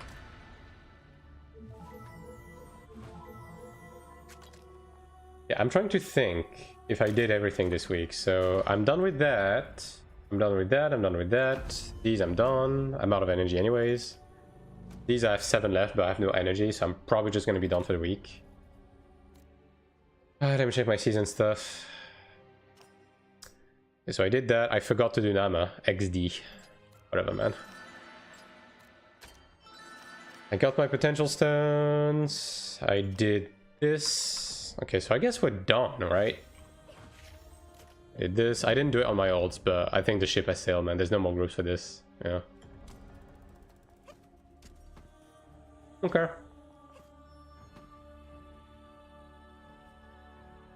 Alright, so chat. This is going to end the AION2 segment of the stream for today. So if you're not interested in like watching me play other stuff, then thanks for watching for today, and don't forget to follow the channel. I'll be back with more AION2 later this week. I just got here. I'm not stopping the stream, actually. I'm just going to switch to another game. And for the other ones that want to stay around, I'm going to be playing some Final Fantasy 11. Now, even if you're not interested in into this game, I will be starting the day with some Gamba in which you can participate. So if you're interested in that, then stick around. But yeah, I'm going to be done for AION2 for today. So let me switch the category. Also, hello Anchovy, by the way.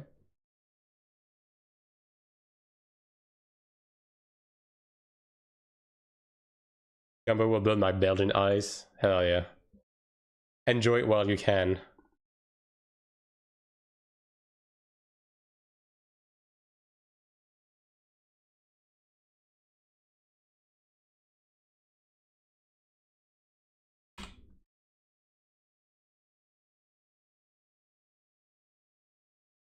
Alright.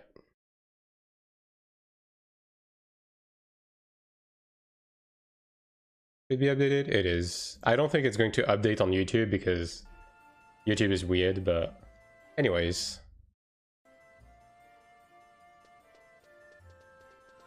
So, I just resubbed today.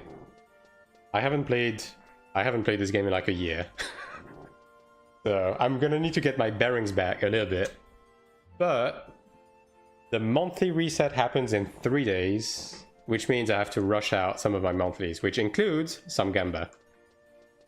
So yeah, we're gonna be starting with that basically. Yeah, sure, GDS. So basically, what the Gamba is once a month you can do an instance in which you have a bunch of chests laid out, and all of these chests give you good shit. And one of these chests is a mimic that kills you. You have no way to know. Absolutely zero way to know, right? You just need to open as much as you can and then cash out. Like basically it's a risk reward stuff, right? So you open as much as you can and get as much as good loot as you can, and then you have a final chest to cash out. And if you find the mimic, then you lose everything. If you get big loot and you can cash out, then you're very happy. So this is what we're going to be doing. So I have a free one here, and then I'm going to need to do some chores to get a few extra runs. So, but basically, chat is going to be able to participate. So if you're a gambling addict, you guys, I will let you guys pick the chests. All right.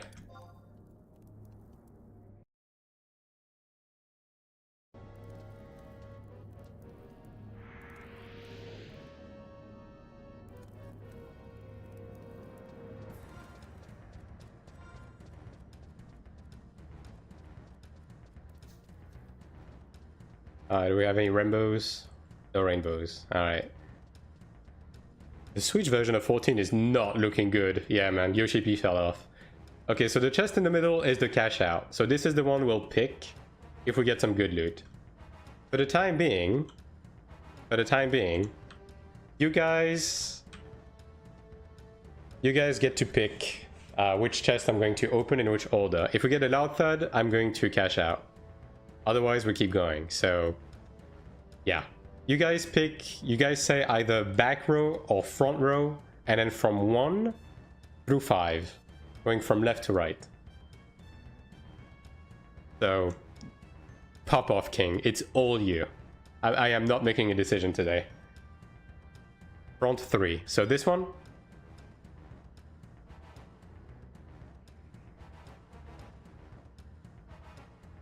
Waiting for confirmation.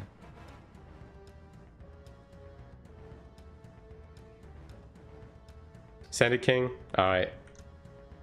By the way, if you choose the Mimic, there will be no consequences. You will be banned. Alright, it's just a noise. Alright, next. Anyone else in chat want to guess? Come on, don't be shy.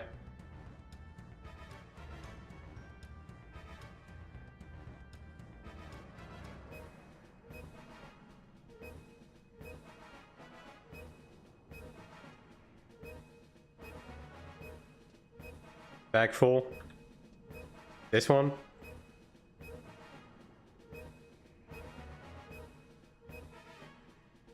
Alright.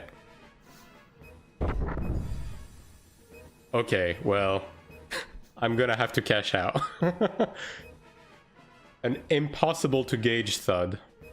Yeah, I'm cashing out.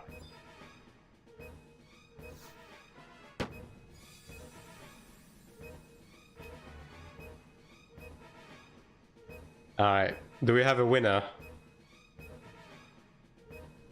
Oh my god. Bro, it's actually what I needed. There's no way. Well, that's insane. Okay, sure, dude. Alright. Why not? Why not, dude? Alright, well, my ult is gonna be very happy about this.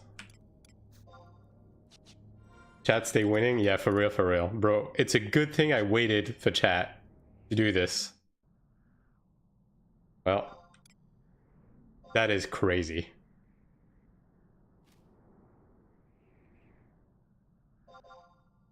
We have more Gamba coming, because I am doing it on 2 characters and I'm gonna have multiple runs, so we're probably gonna be doing this for like an hour, dude. Like, unironically. Alright, well. That is insane. I don't remember... Okay, it's on this one, so... Do this, right?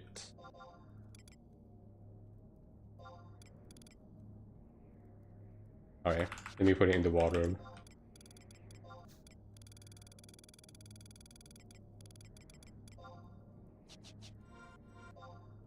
Actually fucking insane, dude.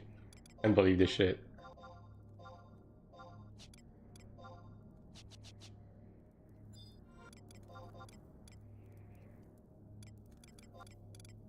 Alright, next.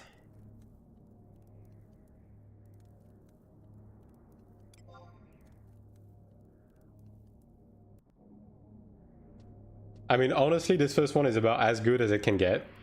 But, you know. Alright, let me turn on the music on this character as well.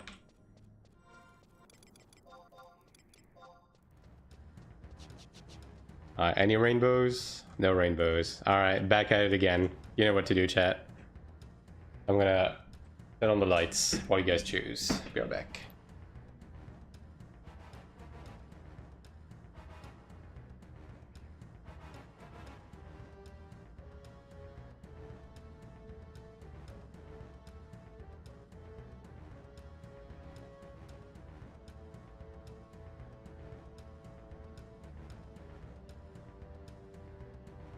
Alright.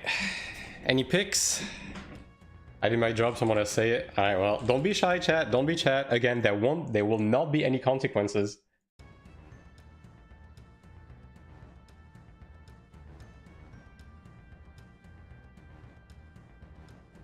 Anyone can participate. You just say front or back and a number between 1 to 5. Back 5. I'm too unlucky to do a choice. Nah. Wow. That's it. You're getting banned. Unfucking believable, man. Ah, let me go grab another one on this character.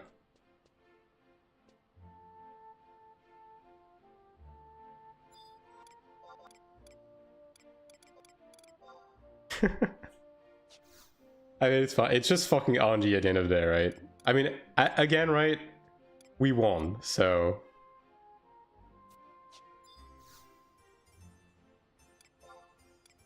Yeah, I can grab one more, and then I'll have to go do some of my monthlies to get some more after that.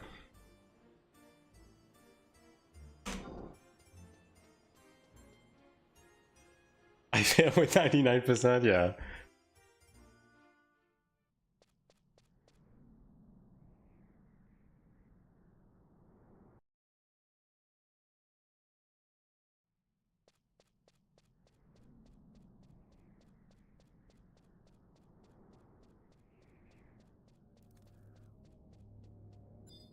Alright, attempt number 2. What could possibly go wrong? I mean, we could get, like, shit worth a lot of money. Like, that would be nice. Like, getting a an Orpheus sash would be great.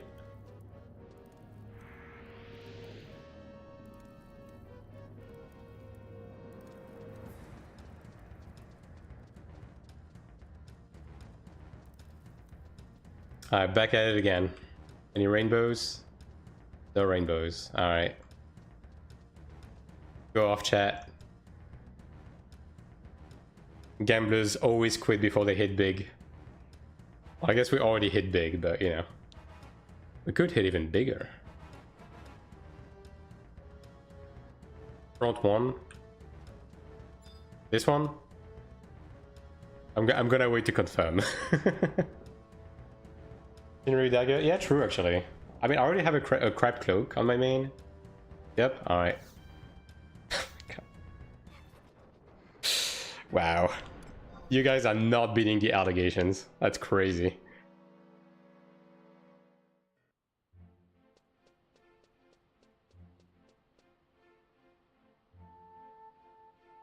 You guys suck, yeah. Unironically. Alright, do we get a freebie? Okay, no freebie. Alright, let me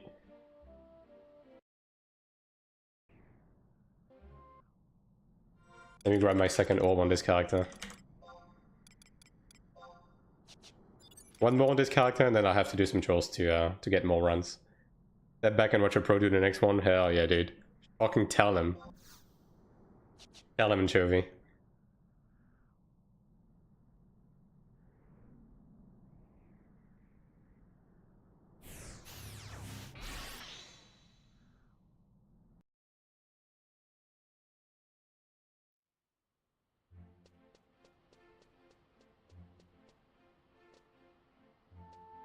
It's gonna be all you on next one, Anchovy. You're gonna pick all the moves.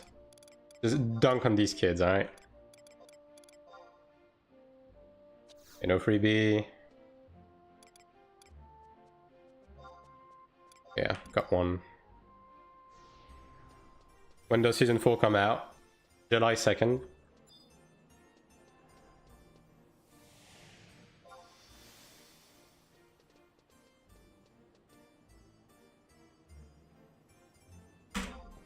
Alright.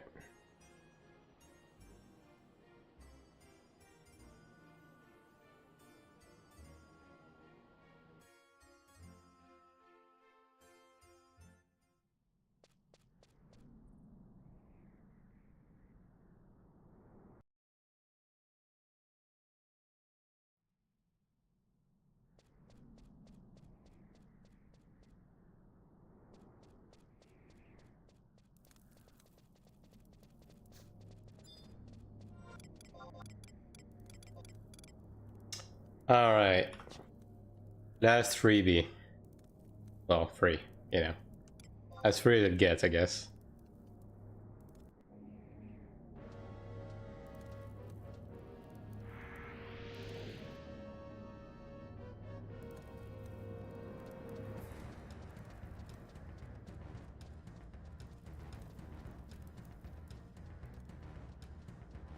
Any rainbows? No rainbows. Alright, Anchovy, all you.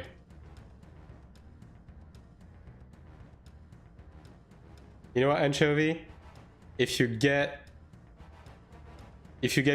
hit big on this one, you're getting VIP. How about that? The front 5? You confirm that?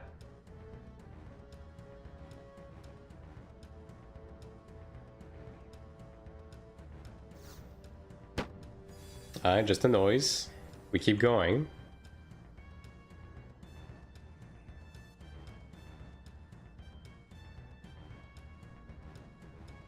I don't know if the pool drastically changed with Loud Thud. You might want only Impossible to gauge now. Back 3. Alright, this one. Confirm. You know, I'm not going to confirm every time. Alright, just the noise again. We keep going.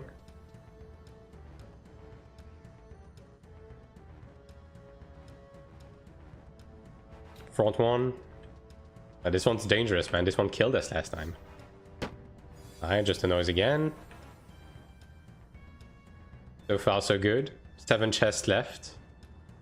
Oh, by the way, I should say, if you open 8 chests, you're given a good chest for free. So all you need to do is get 8 back-to-back, at most.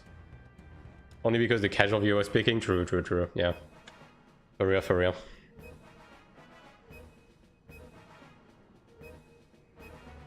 Back 2. I have a bad feeling about that one. Yeah, I knew it, man. Disappointing, to say the least.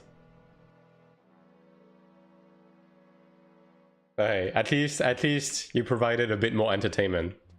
My hubris, yeah, dude, your hubes. No VIP for you. Unfortunate.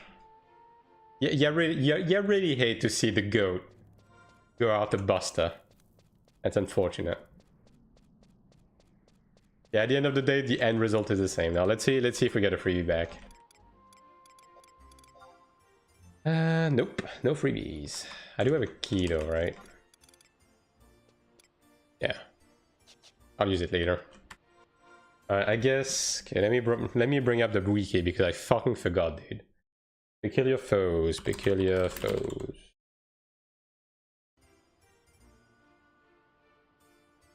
Alright. Let's go do some trolls to get some more tickets to get some more runs. How about that?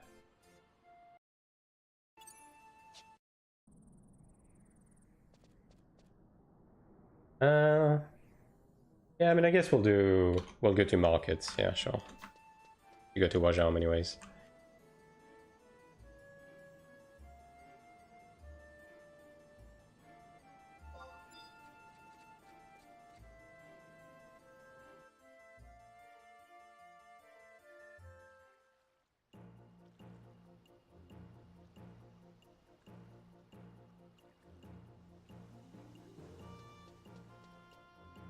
Alright, Unity 135, so it's... I think it's this guy, right? Let's see if I remember how to do this. Ooh, is my ult gonna be able to do this, actually? Well, I guess we're about to find out. The break train of NMs, yeah. Actually, I should not be doing this on Red Mage. I should be doing this on Blue Mage. Yeah. I'll do the first few on this class and then...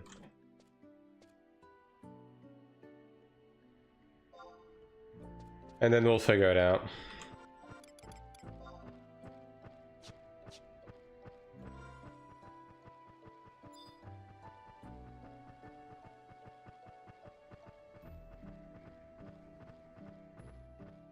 I'll just go through the litany of buffing, dude. Whatever.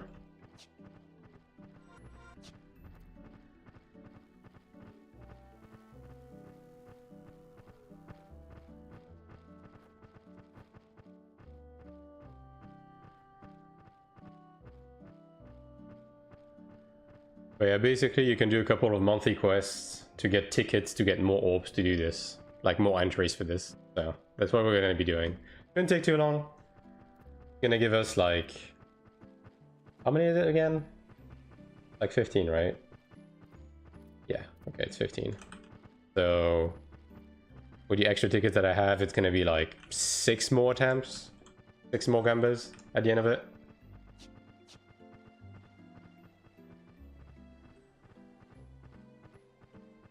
I mean, I'm already pretty fucking happy by getting the Ashira harness on my ult. Like, that was fucking insane. Like, unironically, that's probably the one thing I wanted the most right now. So, yeah, I can't really complain too much, can I? Yeah,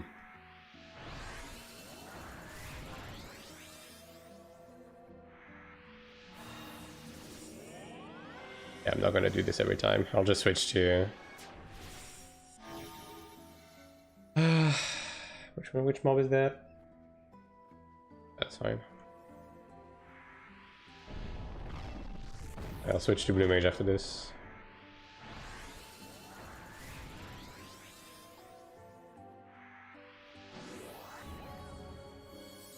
You know, it's an old school MMO because you have to buff yourself 35 times before you attack anything. You know?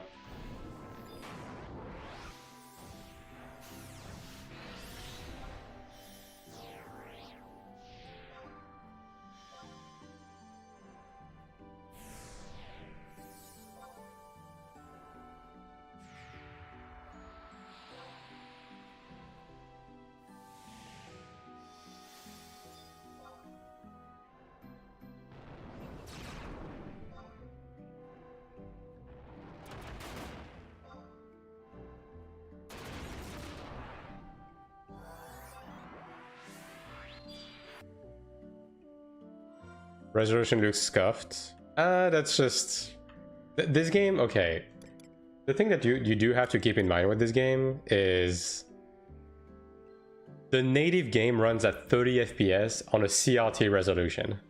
You have to mod it to run at 60 on like a modern display. So that's why some stuff sometimes look a bit scuffed, right?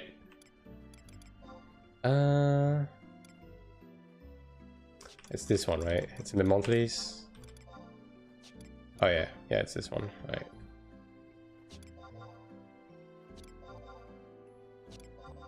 Take the first 5 for now. Nightingale off. Troubadour off. Have to remember to turn them on every character because, you know, that is one thing that you gotta like AION2 for. Like every quest is auto accepted. In this game you have to go into a menu to like accept all of them. Like imagine if you had to go into your season menu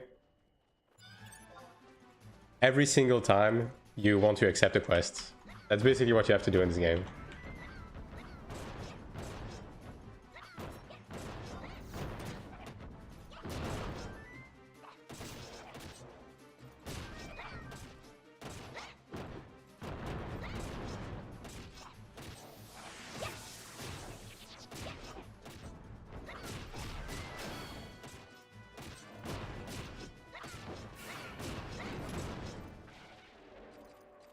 Alright, I'm gonna do the intelligent thing now. So I'm going to warp and I'm just going to change class to make this less of a pain in the ass.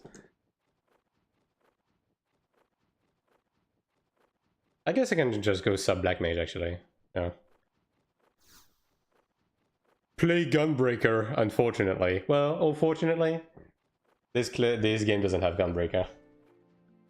I mean, this game has the better tank, which is Rune Fencer, and I'm gonna die on this hill. Rune Fencer is a much cooler tank than Gunbreaker. Fight me. And Chovy's gonna be like, what the fuck is a Rune Fencer? Yeah, precisely.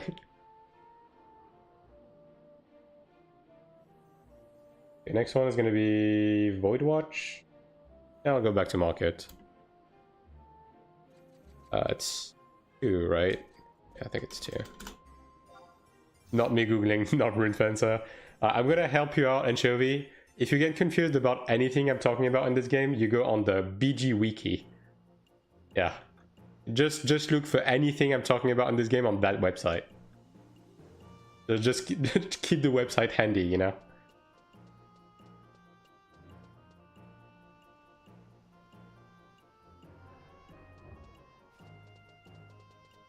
I need to get used to playing the game again, man. Like, I haven't played this game in a year, so bear with me for a second. Yeah, this game has a real Blue Mage. I'm about to play Blue Mage, by the way. Oh god, my blue magic sets. Yeah. Well, hopefully I'm on the right blue magic set from the get-go, because I fucking forgot my book name.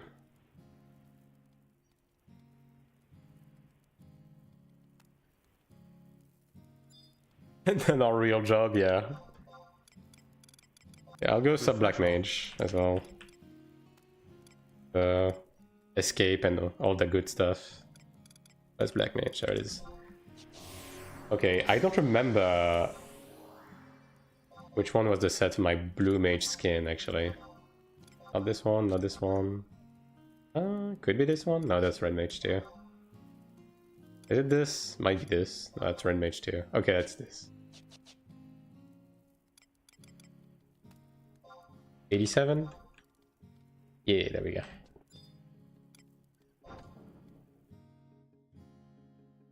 Alright, so the next one's the Void Watch.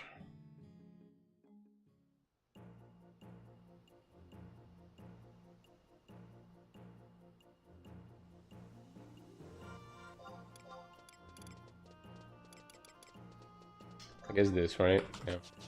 The question is, what do you have? Yeah, I'm on magic. Alright. Set list, I guess. Alright. Could be probably this solo DPS.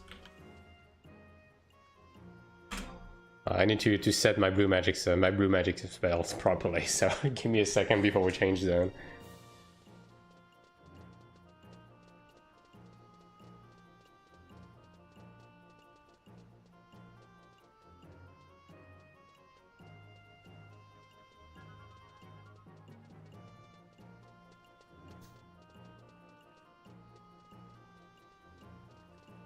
But yeah, blue mage in this game is great, man. It's okay, it's Void Watch, it's this one, right? Yeah.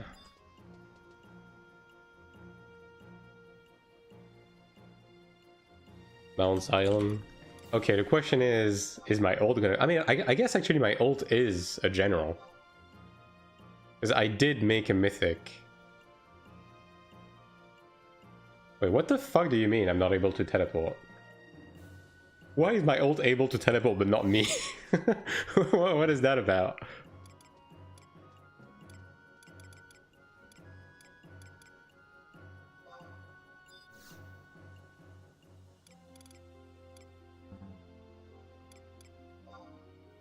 Wait.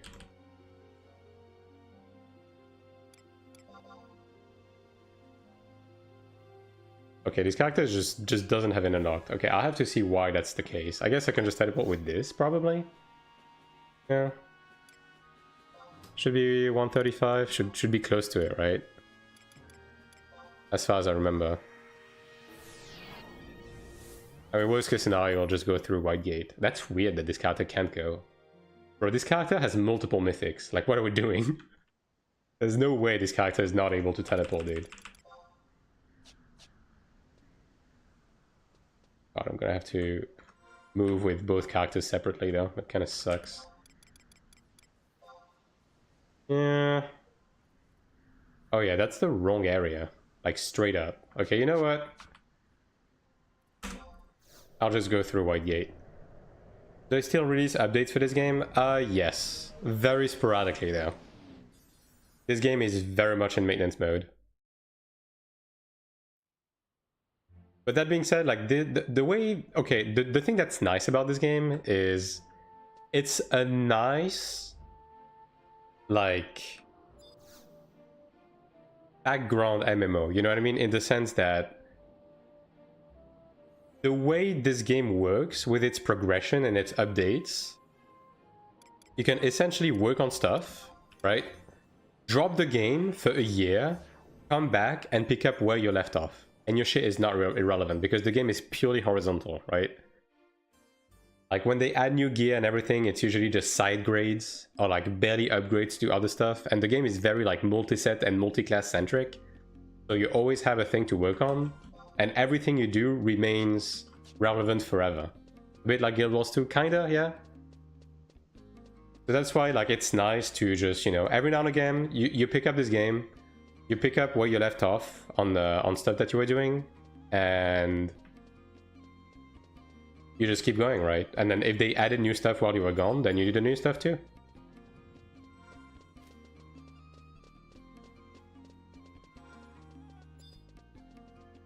Like that's the good side of this game. I have an authorization. Let me cancel that assault. Wait. Can I still pick the thing, or is it forced into the assault thing? Okay, no, I can. Good.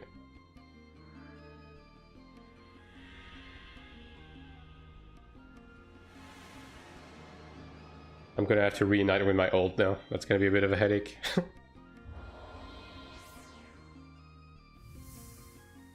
But why the fuck is my main not able to go to Mount Xylem? What did I do? Aspect of current online games? Yeah, exactly. It's very chill, right? It's very, very chill.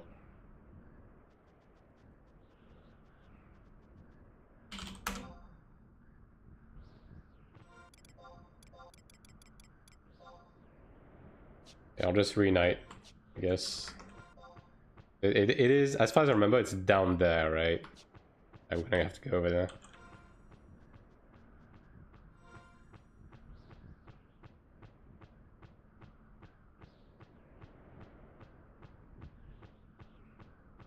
Can you warp to Kimi Island? Yeah, I can.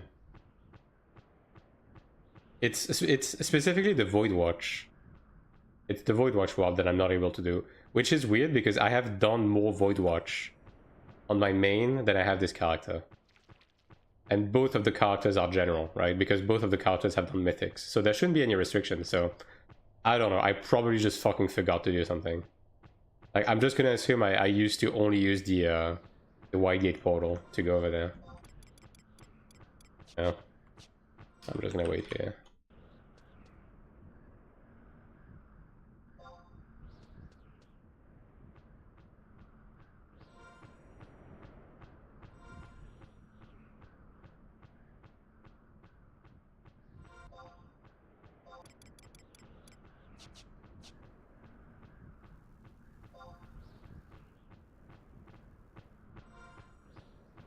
I think I have to go down, though, to open this gate. I think so.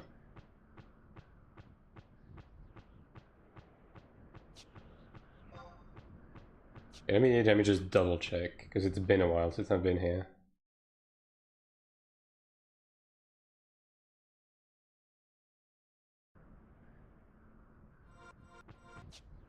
I can just, like, go down there. Wait. That's probably better.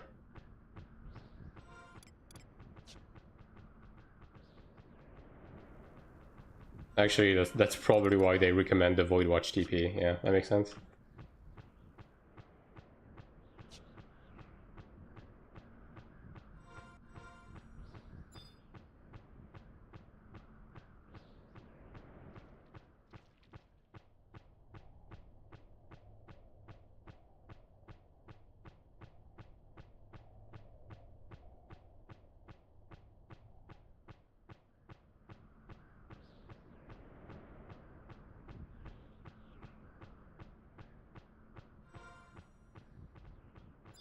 Like, honestly, the main problem, like the main gate with this game, is kind of the same problem I have with AION2. It's the sub is expensive, man.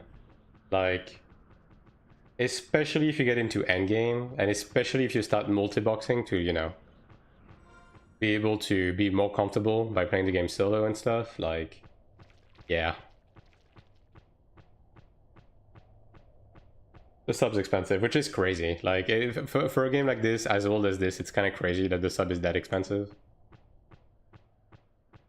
Like, that's just Square Enix, like, being a bit greedy, especially considering there's no like combined sub with 14, which is another thing that is like fucking unbelievable. Like, 14 has been out for more than a decade at this point, and they still don't have a combined sub with both games. It's fucking insane. But then again, like, Square Enix is just bad at making money in general, so what can you say?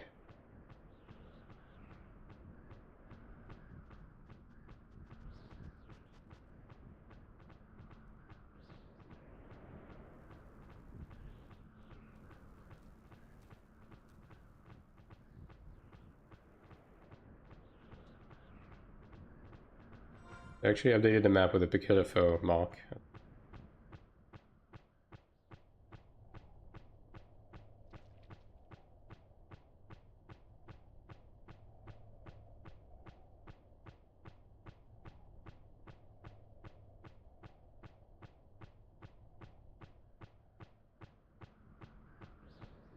Marketing practice from Soanis, yeah. Especially since they have shown that they can do it. It's just that they choose not to.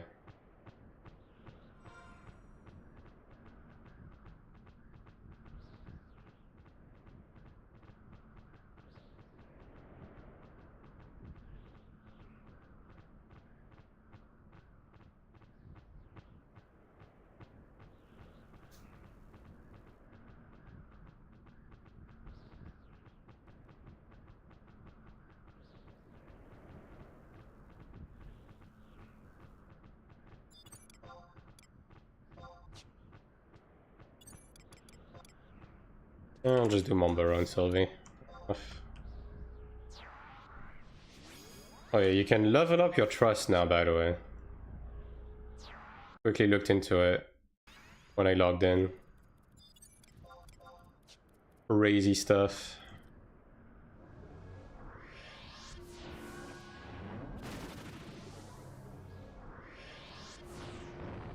I guess I'm just Mighty God, right?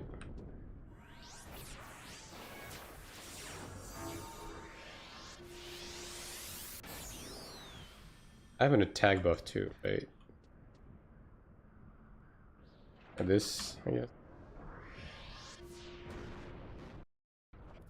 I'll just do bare minimum buffs. Fuck it. We don't have to go through the motions every time.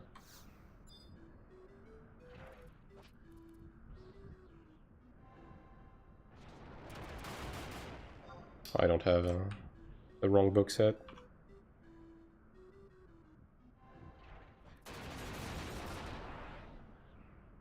I'll just do one minuet and then on a march. Yes, that's fine.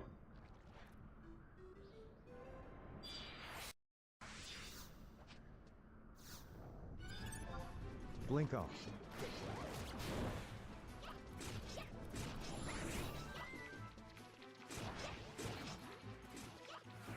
I don't have Sweeping Gouge equipped on this set for some reason. Maybe this is not the right set.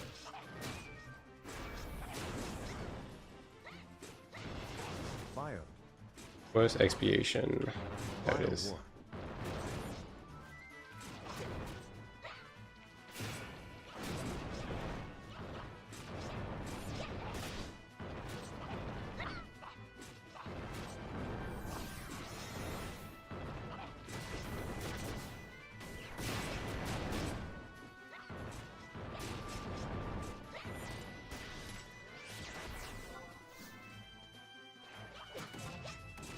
Attack boost off.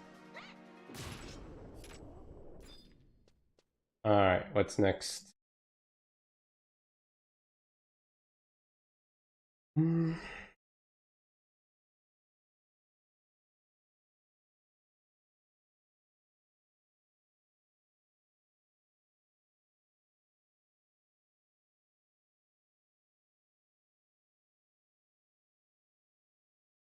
Redder.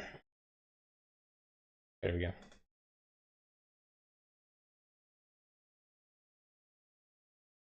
Get out of my Unity 135, okay.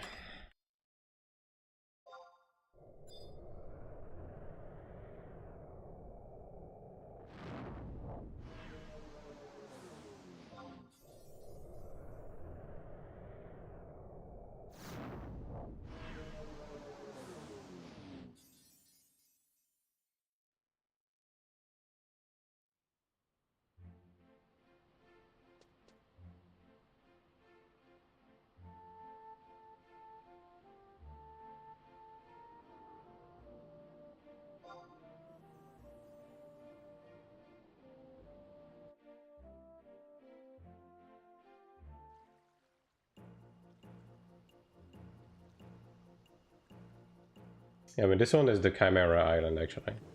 I mean, this one I for sure can go to it. Like, there's no way.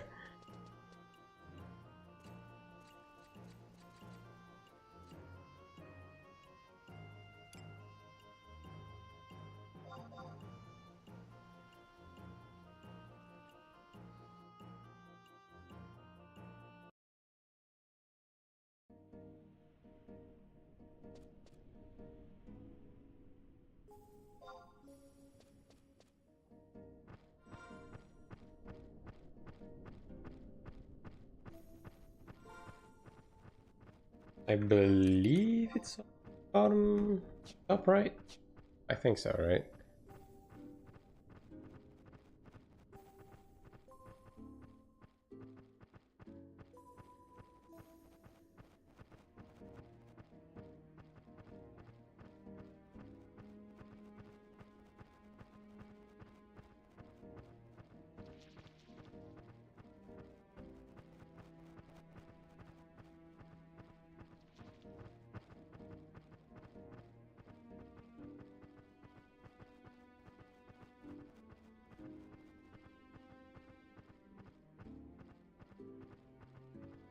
Yeah, there it is.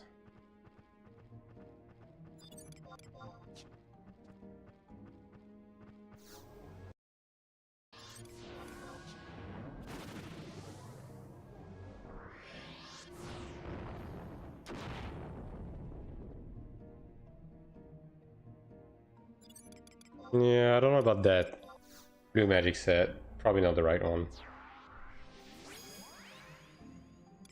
But whatever. I'll just deal with it. Not very important for now.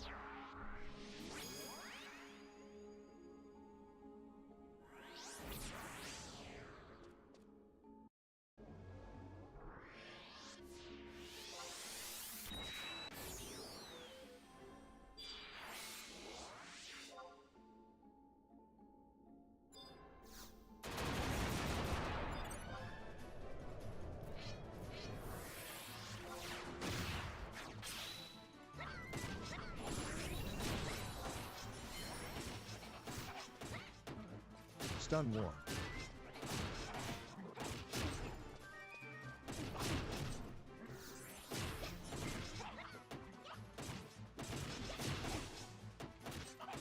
Sleep guy in this economy. Sleep war.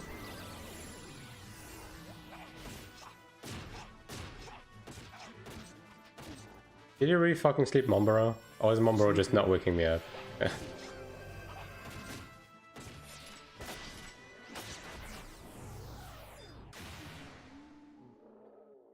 Alright, next, Fiend. Alright.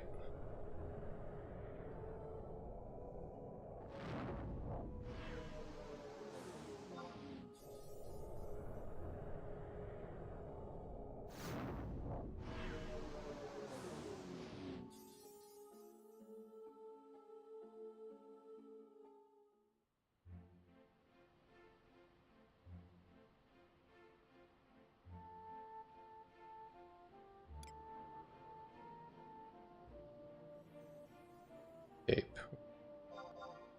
And that is why I'm subbed blank mage.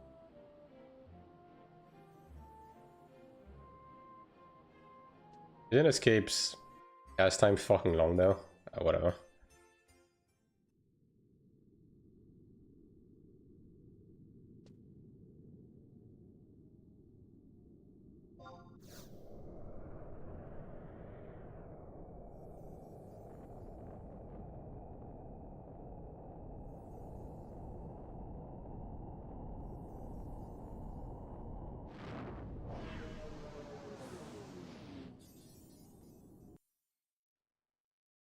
Hello, Sakura.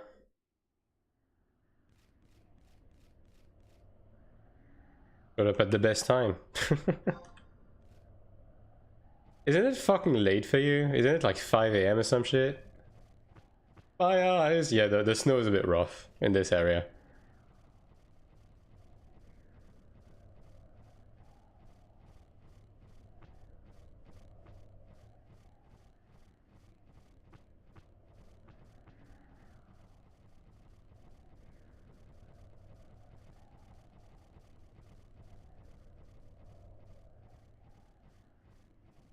White was killing my eyes in some games, yeah. Surely the snow in Morheim is not going to be that bad, right? Surely. Certainly.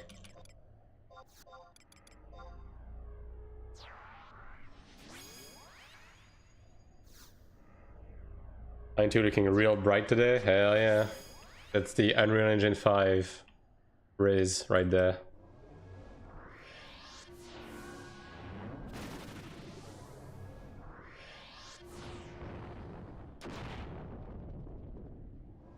I know Unbridled Learning. Let's just do this.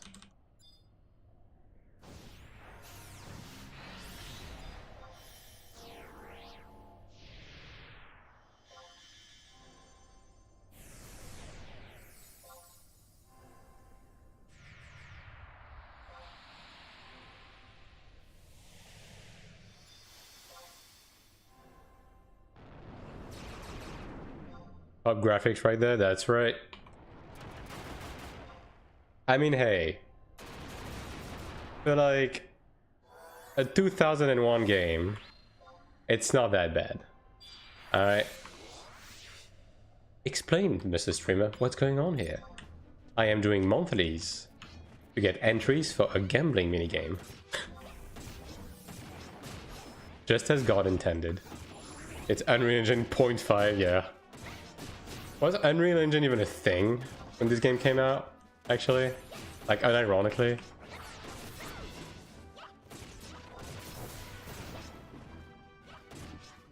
Stun warned.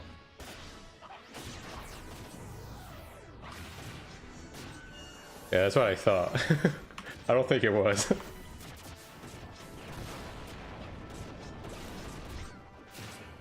Nightingale off. Troubadour off. Alright, next up we Attack have Albero. 1.1 to the mines. Yeah, I'll just swap back.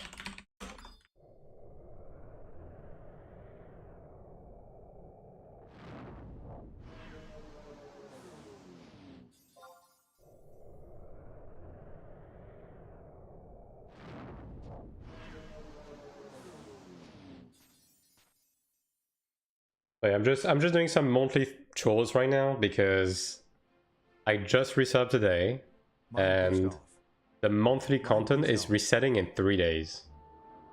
Right? So I'm gonna try to get it like as much as I can out of the way.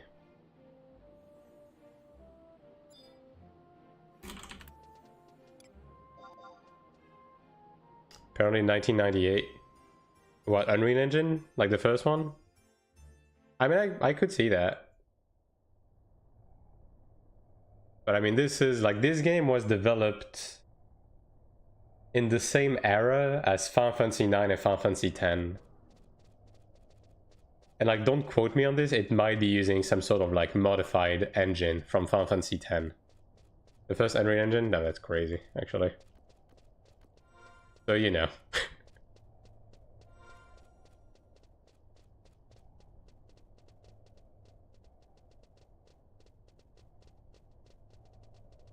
This game also features no voice acting. And you also can't use your mouse. I am playing with both hands on the keyboard right now.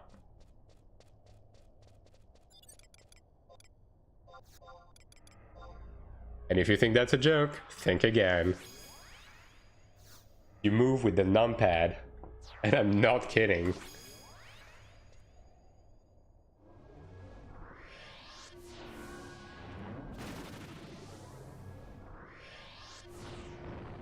But yeah, you know how people meme about PS4 limitations on Final Fantasy 14? Well, here's the thing. This game came out on PS2. So, you know, we're kind of past that point, right? Yeah, I'll just do double, that's fine. Second account? Yeah, I'm dual boxing. I'm paying a more expensive sub to play this game than AION2.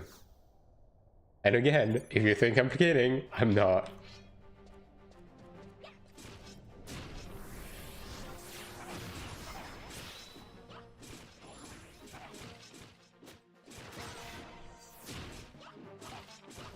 AION2 is the pay to win MMO. Well, here's the thing, right? This game has like no fucking paid anything. Dude, you could not even change your character's race or appearance up until like 4 months ago. $0 because there's no market. Think again, dude. The RMT, okay. The RMT in this game goes crazy. Like, you have no idea.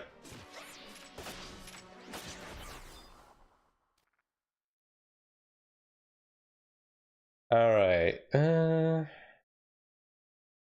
Idea with subterranean, survival guide, okay.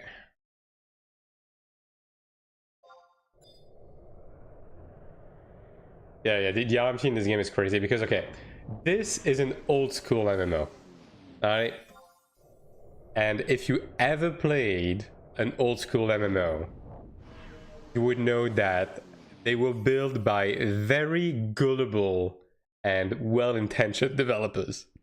And that did not bode well with average player behavior. You know what I mean? So the economy in this game is even stronger than it is in AION2, right? You can buy some base equipment from the auction house. And there's merking and piloting for fucking everything in the game. Because there's zero moderation from Square Enix. Like, none. These motherfuckers do not ban anybody.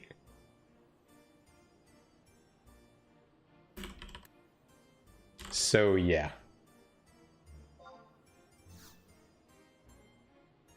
But you know, as I said, like the thing is, this game is very, very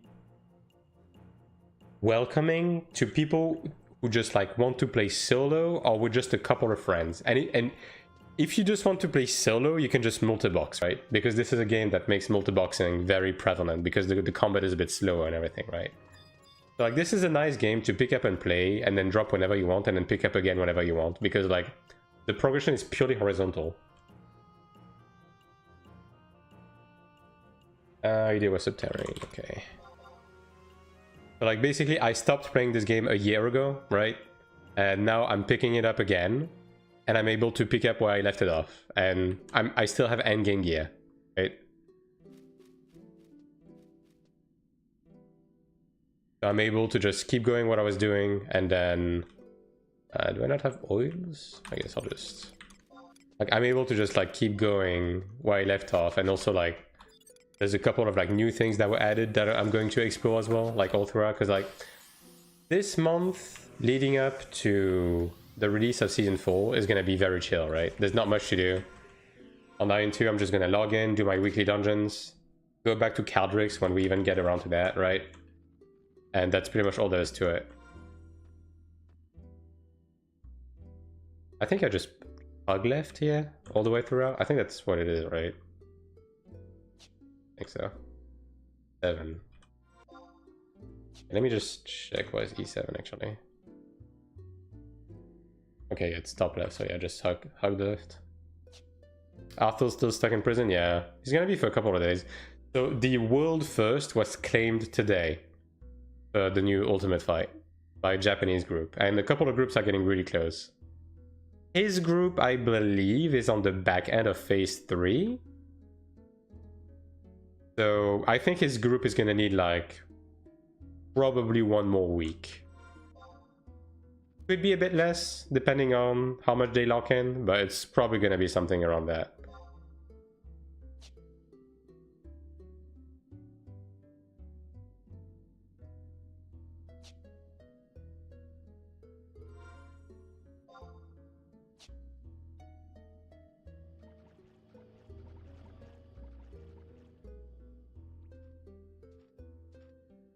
Should be here. Blink off. But yeah, we're not gonna go back to Cleric like until well into next week, basically. Now that being said, I don't know if you saw what they announced with the like today with the Korean meet and greet. They're going to release a normal mode for Cleric, so I don't know if he's not able to come back. Maybe we can just pog someone and do normal mode. I guess we'll see. At least, you know, chance of getting a brooch, stuff like that. Yeah.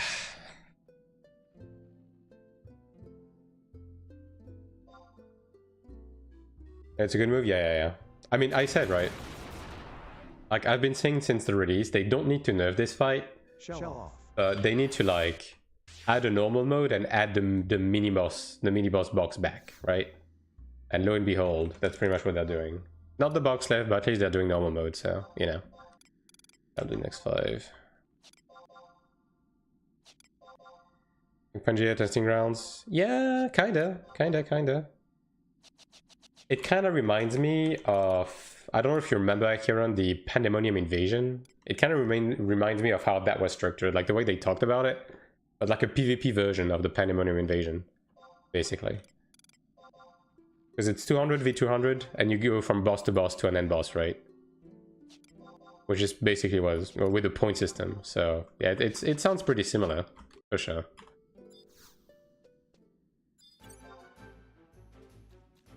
Berserker off.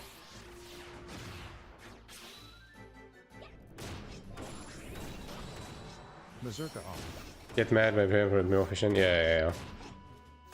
I mean, it's a good like halfway point. Good compromise to, you know, for people to at least get the brute right. I also assume there's still going to be the ticketing stuff, so this way you're still going to be able to slowly work towards getting your mats for the bail gear, which is fine. I think it's a good in-between. Good compromise. Alright, so that's one survival guide. Plans SM Pet Class video, they showed some of Season 2 dungeon, by the way, on the website for Global. Oh, they did?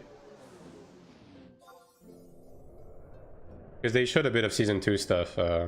Oh, Season 2, right. Yeah, I saw that. Yeah, they showed the Cradle, right?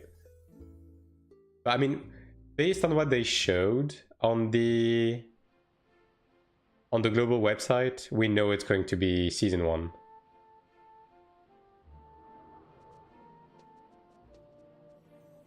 Tomatonist. I think they showed some Cradle too, right? With the first mini boss with the portals and shit. But yeah.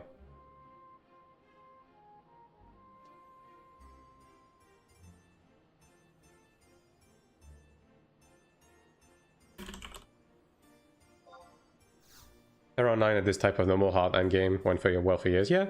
I mean, that's the good approach. Like, it also allows them to make the hard mode even harder. You know what I mean? Like, it opens the gate, and it even allows them to make like a third difficulty eventually. What base system to change now with Season 4? My guess is that we're gonna get Season 1 with Season 3 balance and Season 4 QOL. If that makes sense. Because I think Season 4 is going to be a cutoff point for the balance, because there's going to be the level cap and party size increase and everything. So I think Season 3 is going to be the cutoff in terms of like the balancing.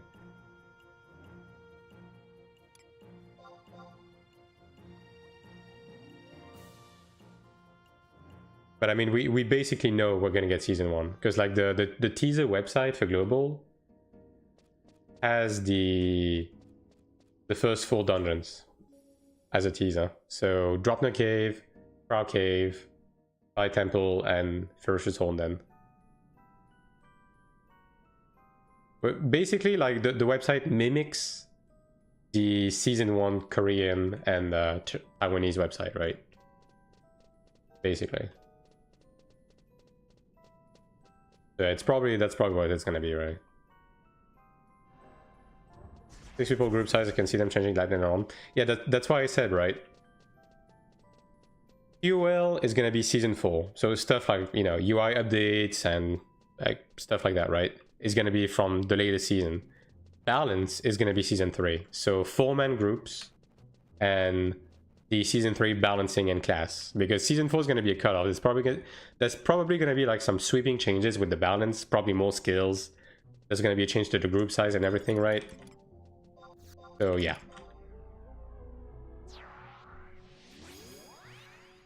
I can see them doing this. But I guess we'll see, right? We probably won't learn more about this until a while though. Like, bro, it's almost fucking 4 months. You know what I mean? More info already? Yeah. I mean, we should get a bit more information this month at the bare minimum, right? But yeah. Very sparse right now. All we have is a fucking reuse trailer and a date slapped at the end of it. So, you know.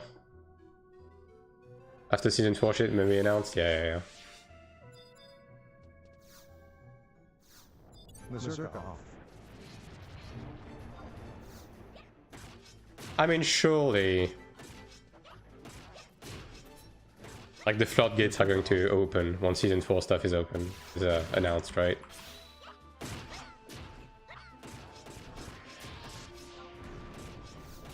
I can't wait though. Like, we are 1 week away from seeing Season 4 stuff. That's gonna be nice.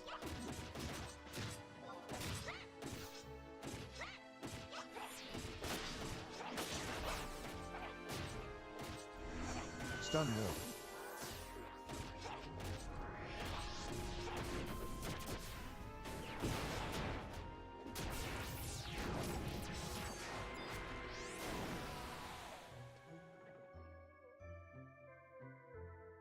Rising Gmail. So Ethereal Ingress, I guess. Alright. All this happens, I'll be right back. Just gonna go grab a drink. And good night, Akaran. Thanks for hanging out. Better starting, and be right back 1 second. Shell off.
All right.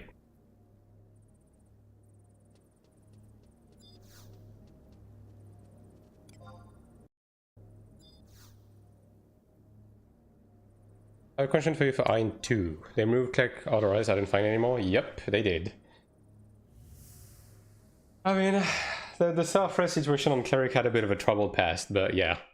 It went from a stigma, to a skill, to a passive, to getting removed, basically. So it's gone right now.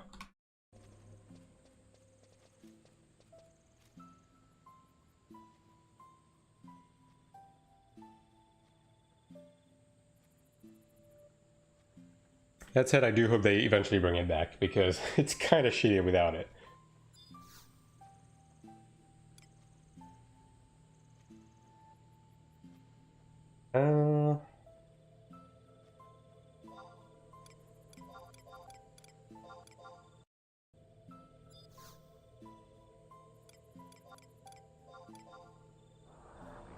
Why did they remove it? Honestly, no fucking idea. I think their train of thought, right, is they initially added the self-res as a solution for Cleric to, you know, be able to be allowed to die the same amount of time as the rest of the classes in Sanctuary, right? So they initially added the self-res for that reason. And then once they added the life system with the self-res stones, I guess they figured that Cleric didn't need it anymore. But now it's creating another...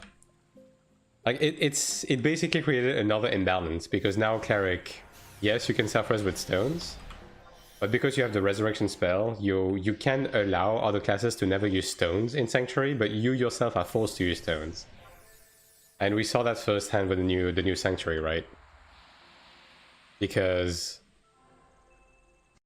basically, like, classes are able to just never use any stones as long as they have a Cleric in the group, but the Cleric in himself is using like hundreds of stones while progging the fights, right? Which is really fucking shitty. So yeah, hopefully they bring it back. Like, in my humble opinion, I think they should just like make it so LOP has a passive self-res integrated into it.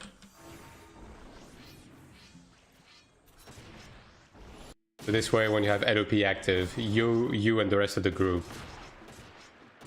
has a self-res built in, right? I think that would be the best approach for that. And it would also free up a slot for them to do something else with the Summon Resurrection spell. Protect off.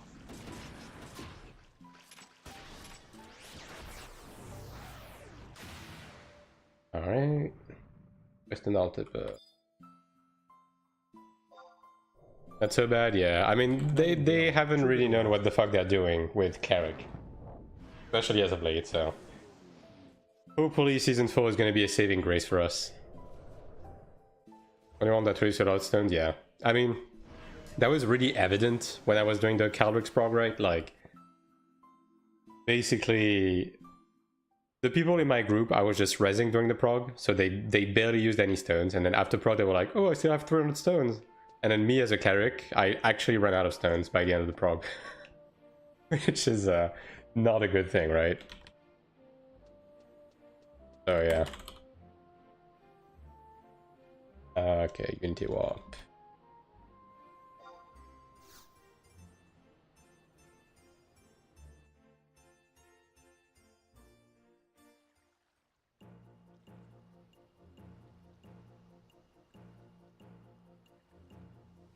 But yeah, I do think how lopsided the development for Cleric has been, and like how bad the updates have been, just like, oh, XD would just give them more damage so they stop complaining, is partially due because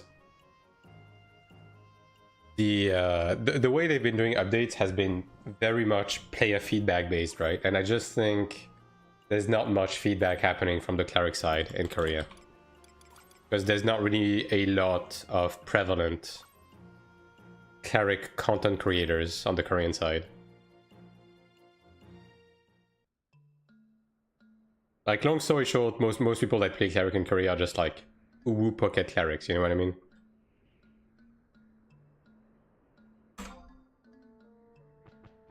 And they just heal and shut up. So not much is being talked about.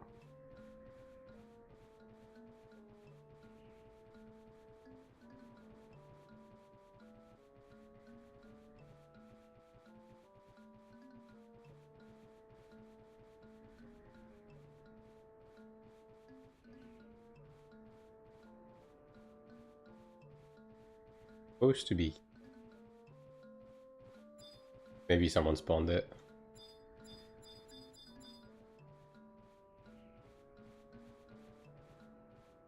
What about the cleric aspect? And I know for sure they will improve it. Yeah, I mean, it could also be that they're waiting for season 4 to make like sweeping changes. Okay, right, there it is. Which again, right, is one of the reasons why I'm just not really...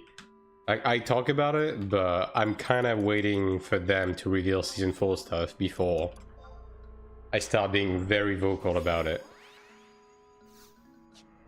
Like, we'll see.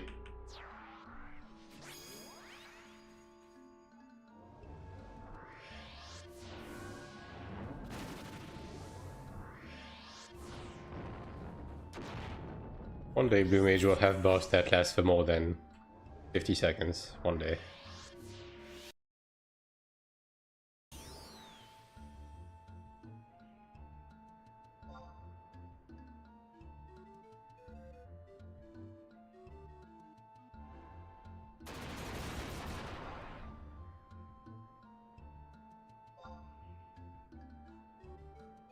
I wonder if using a VPN for Final Fantasy 11 would make it less laggy. Because, fun fact, the Final Fantasy 11 servers are in Japan for every region. So, you know, everyone has shit ping on this game. I never tried playing with a VPN in this game. Who knows it would be.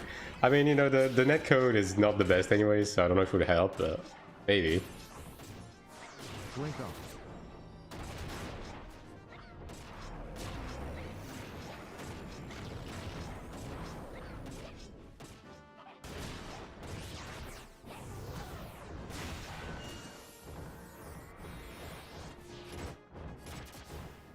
Maybe people don't know what to ping, yeah. Especially people playing this game. Alright. Who's him next? Alright. Actually, up a Juno. Netcode, which was totally fixed for 14. Yeah, for real, for real. The netcode in 14 is immaculate. Everyone knows that. By the way, Anchovy, you're progging Kefka, right?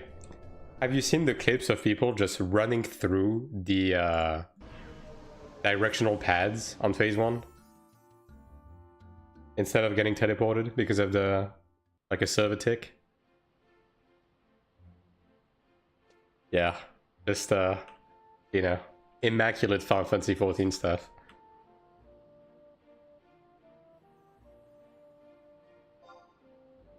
An image, yeah. That's, you know, a bit unfortunate.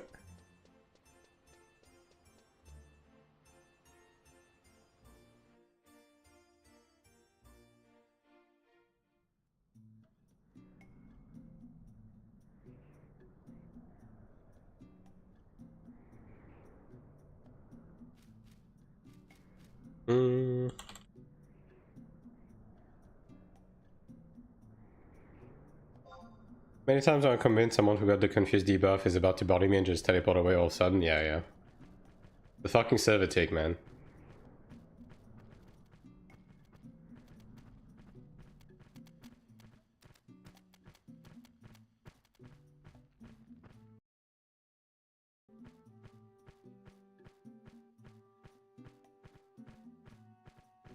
Alright, I'm actually surprised there's 15 of you watching me play this game right now. I genuinely thought it would be me and one other guy. So yeah, thanks for hanging out.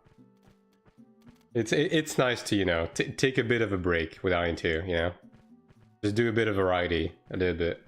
Not get burnt out. We lurk from the shadows? Hell yeah. I mean, one of the nice things about a, like a chill game like that is also like we're just able to chat, you know. Even though I haven't played the game in a year and I'm scrambling to remember how the fuck to play it. Plenty of time to chat.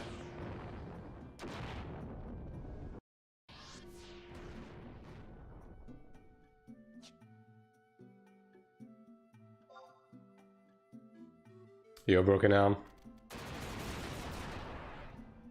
Yes, Final Fantasy 11. We're so back. When AION2 comes, it's tough to play and write in chat. I mean, yeah.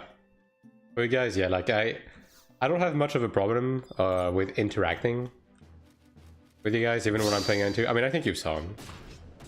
Hello, Asinon. Well, an interesting time to host. But yeah, thanks for the host, buddy. Hope you had a good stream. AION2 graphics looks nice. Yeah, someone said earlier this is Unreal Engine 0.5.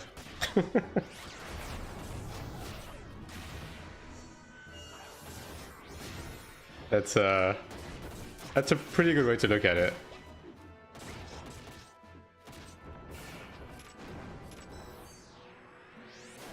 You're the perfect person to answer me. Well, pop off, King.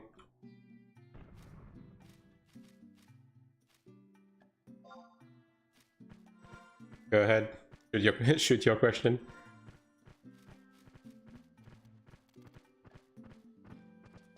And by the way, welcome everyone from Ascendant stream. Attack boost off. I mainly play AION2 for anyone that doesn't know me, but I'm just taking a nostalgia break by playing some Final Fantasy 11, so, you know. If you don't give a shit about this game, that's completely fair. You can come back when I'm playing AION2. But if you want to hang out and ask me stuff, whether it's from this game or AION2, like, be my guest. Alright. A friend told me that the surprise livestream, the devs said they want to make random dungeon matchmaking like in Final Fantasy 14. How does it work here? Do you mean the roulette system? So the roulette system in Final Fantasy 14 is basically like it's a daily system that gives you extra of the endgame currency, like the main endgame currency. And basically you apply, it queues you randomly into one of the game's dungeon. It syncs your power level down to that dungeon, right?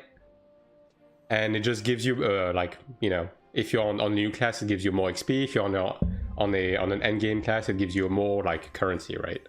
So basically, in AION2 terms, it would be like you queue with the random thing, it matches you in like fucking Dropner Cave, but it drops your eye level to like 1.5k. But when you clear, it gives you like better rewards than queuing an endgame dungeon. You know what I mean? Like think of it like that. Like imagine if you queued into the first Dropner Cave and it give you 4 million Kina and then a bunch of the new board and stones, etc, right? It would be a decent idea, yeah. Like it's a good way to keep the leveling and old content relevant, right? And the queues full, because obviously we saw when they added the bound Kina and everything, it kind of had the side effect of making the old content be deserted, right? So yeah.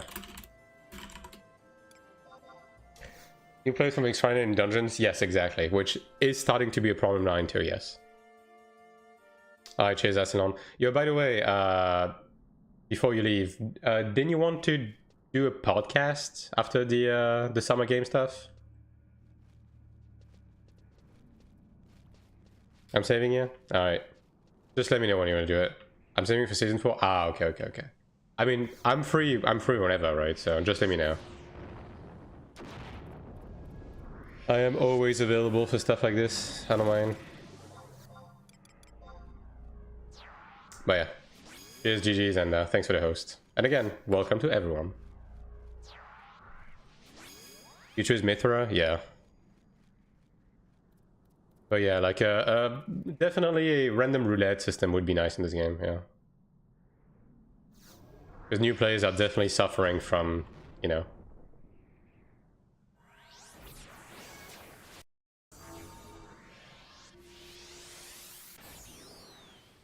they're definitely suffering from the fucking dungeons being empty, dude. Like, if you try to run, like, an early dungeon, you basically don't find anyone.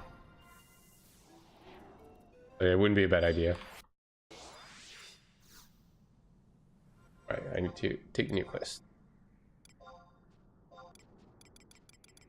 Alright, the last 5. And quick reminder, chat, once we are done with this quest, we're gonna be back to the Gamba. Stay tuned.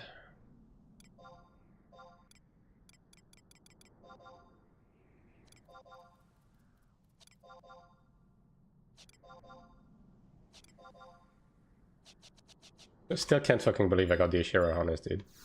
Unbelievable.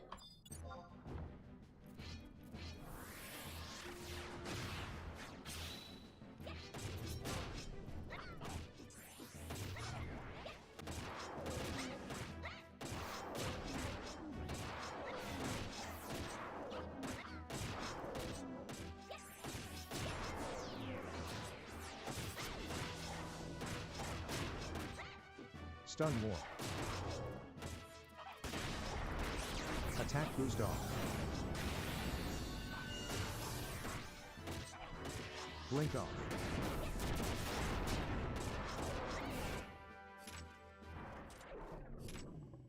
Next, Rakazna? Rakazna. I mean, I guess I can just TP from here, actually. More convenient. Ape. Okay.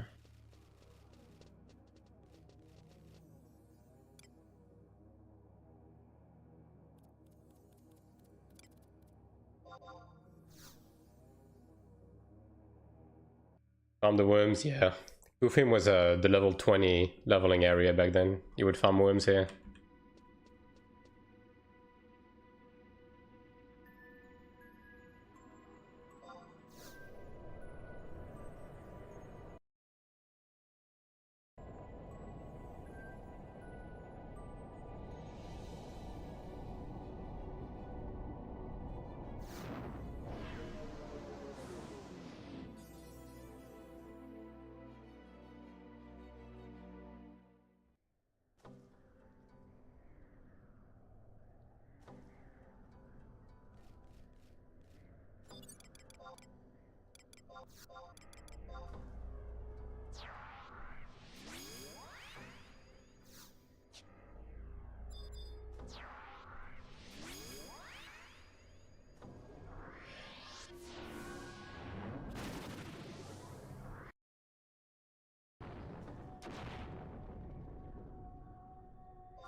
Stun more.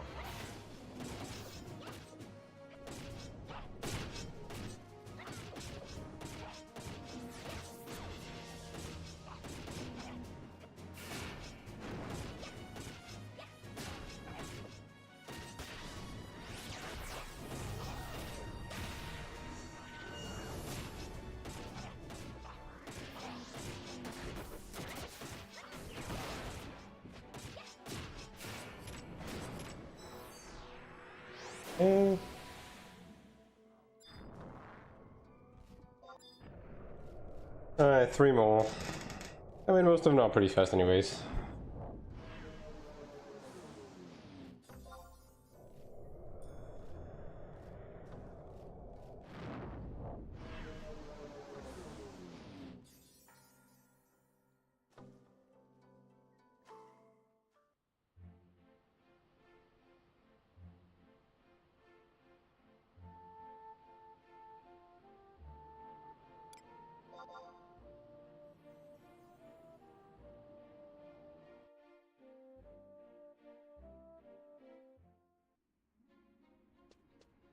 I think the entrance was here, right? I'm operating purely on instinct right now. It's been too long. But yeah, I think this is the one.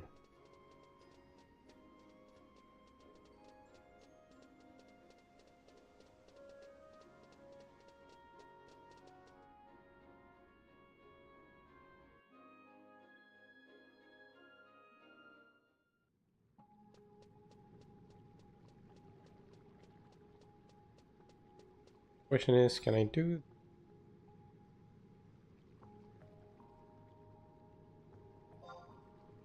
Oop.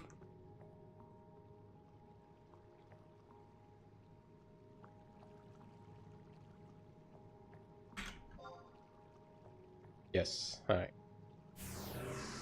Very cool.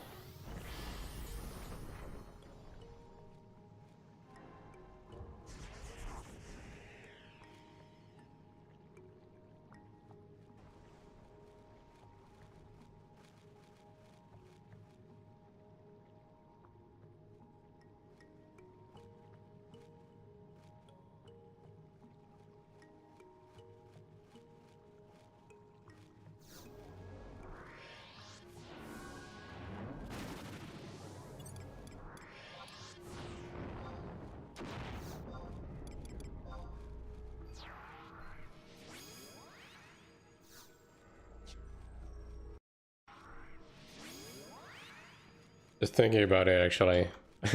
Even people who play 11 probably don't see someone who plays this game on fucking Ultra Ride very often.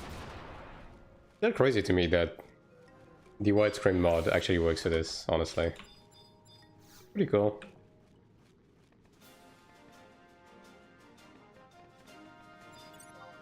Berserker off. Oh, I fucking forgot about Berserker not being Berserker off. overwritten. Ah, whatever.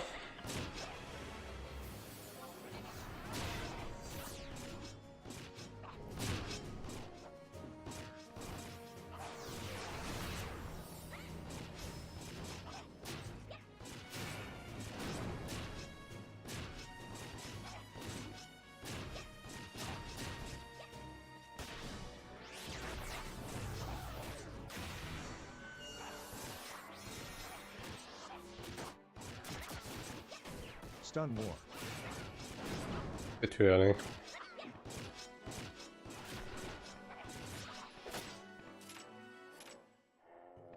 Do I have White Wind? Yeah, no White Wind. Magic Fruit. This maybe? Ah, yes. Excellent. Yeah, this set is definitely scuffed. Definitely not the right set. Newton Movalpolis. Alright. Off.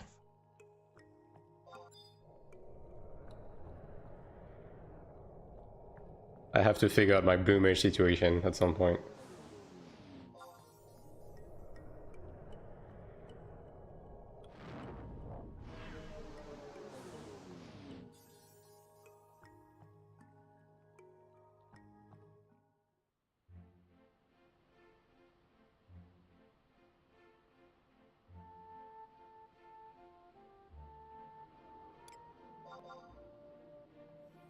Still crazy to me that I made a fucking mythic on my bar before quitting. I'm actually just mentally insane.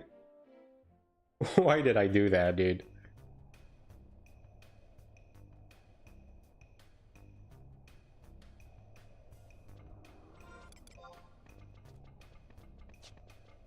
On the first crossroad I left, as I remember. Yeah, someone's already doing it. Gonna have to wait a bit. Guess I can just buff meanwhile.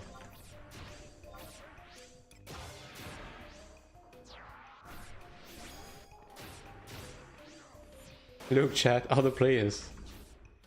This game's not dead.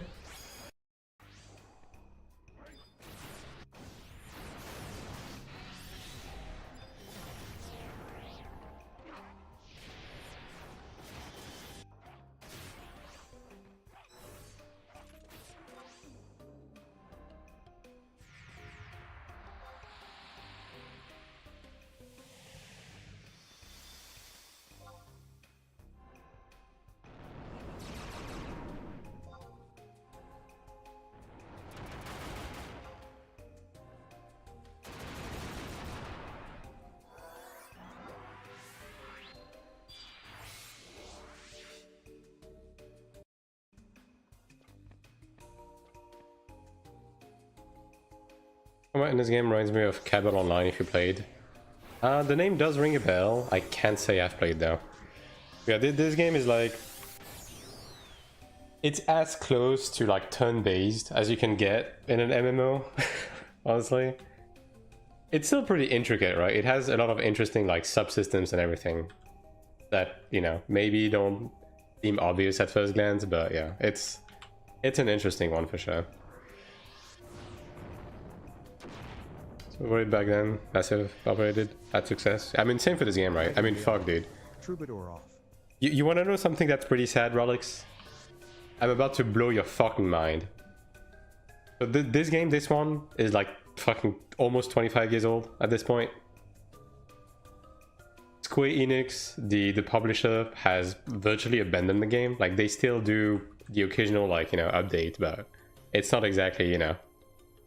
It's not exactly getting an expansion every year, right? In fact, the last expansion was, I believe, in 2016. But this game has a bigger player base, even though it's sub-based, and the sub is not cheap. This game has a better player base than Throne and Liberty and BDO combined. Yeah. That's... It's a hard pill to swallow. But it's true. You know, every time I tell myself this, I'm like, damn, dude. Crazy. I can see how many people are online on my server right now. Yeah, this server has 2,700 people online right now, and there's 15 servers. And that's currently online. It's not even like, you know, active. Crazy. Old school game has been success. I mean, it's all reliable, you know what I mean? Like, this game doesn't need to prove itself. It's been stable, even though it doesn't get constant content update, there's a lot to do. And this shit takes fucking forever to respawn. Holy shit, dude. And yeah, as I said, this is the type of game that you can play, and then you can drop it, and then you can come back a year later and just pick it up where you left off, which makes the game very inviting to just keep coming back to, you know what I mean? Which, that's a huge thing, because a lot of games, right, like, let's say even AION2, right? Even AION2, if you drop the game right now, and you go away for like 3 months, you're gonna hesitate to come back, because you're gonna have a lot of shit to catch up on, and then by the time you're caught up, there's already gonna be new content and everything, right? There's a lot of FOMO, right? And I think most people are just not a fan of that. Also, this is the wrong set. Blink off. Great.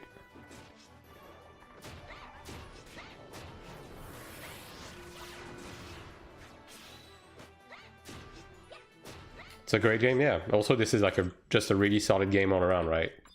Like tried and true. People like the tried and true stuff, right? Fucking sleep good too. Rather in this economy. Sleep war. I would have played this game no hesitation, yeah. I mean, obviously the main reason why I still play this game is because I played it back then, right? So I have Attack boost off. prior knowledge of this game, right? Oh god, am I not wrong? Magic attack boost off. Oh, whatever. I'm just gonna keep riding Black Hallow. I forgot what my keybind was to come back to my main sword. There you go.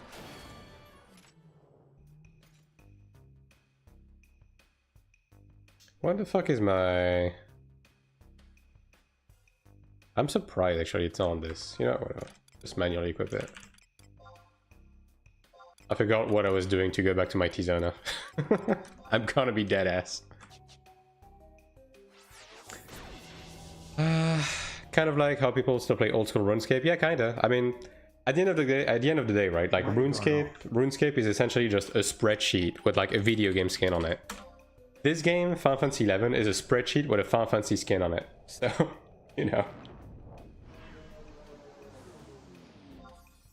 Played Metin 2, yeah. Yeah, I mean, you get attached, and like at the end of the day, there's also the fact that these old games were not built at the time where they had to, like, you know, pile crazy monetization on top of crazy monetization to keep the game running, right? When you play one of these games, you usually just have a sub to pay, and like that's it. So let's keep and escape that way.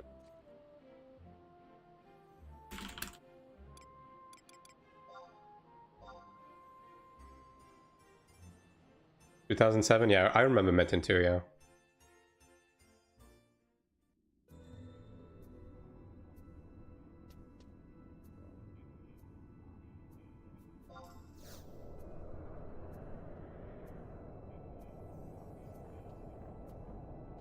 But that's one of the reasons why with Guild Wars 3, considering they're going for like a horizontal, non-sub based, like slow progression, more casual route, it's definitely gonna be a big hit with the modern, like the modern like MMO population.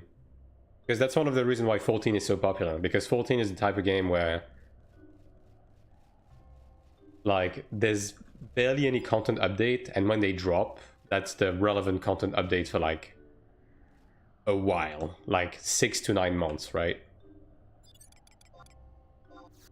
And the game doesn't really have any like player progression, like gaining or anything. For the most part, for like the majority of the content, you can just log in at any point, go to the auction house, get a set of crafted gear, and just go, right?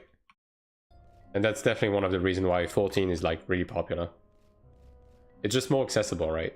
And that is one of the reasons why the Korean games tend to not be as popular.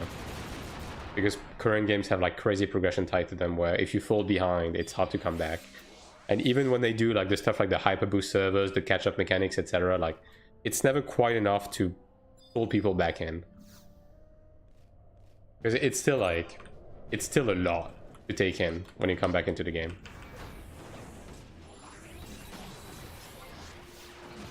Yeah, this one. Okay, this one's Stun War. Pentacle play, free farming as well can be. Yeah. I mean, there's a lot of games like that that are really popular in those regions.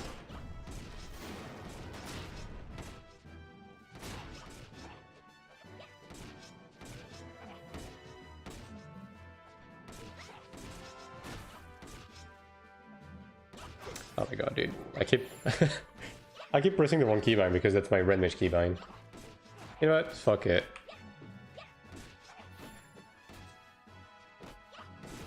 Oh, dude.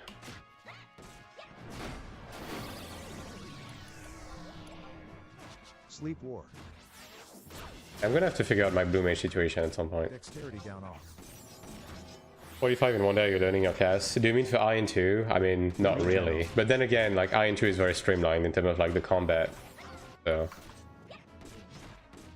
like, is there really anything to learn? Like, the thing with AION2 is, even if it took longer to level up, you would not be learning anything. Because at the end of the day, pretty much all of your player power is entirely gated behind endgame progression in itself, right? Like, you're not really playing your class until you're properly set up with your rings, your arcanas, and everything to begin with, right? So, yeah.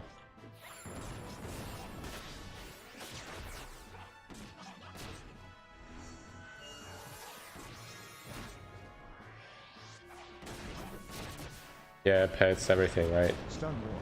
That's just how it is. Bruh. Stun War. I really sent my ult on the right fucking... the right mob, huh?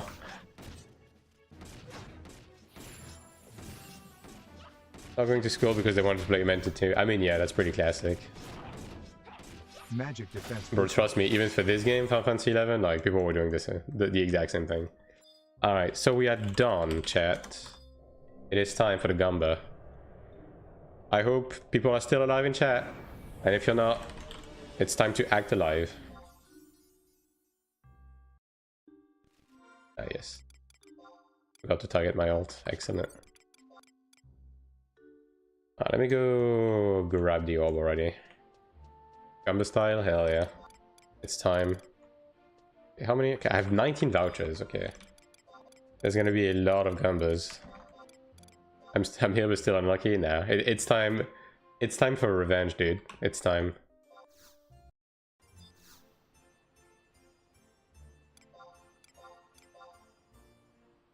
I don't know if Venus is more worth it, because I think they changed a few things between Mars and Venus, but I'm just gonna Gamba Mars. That's fine.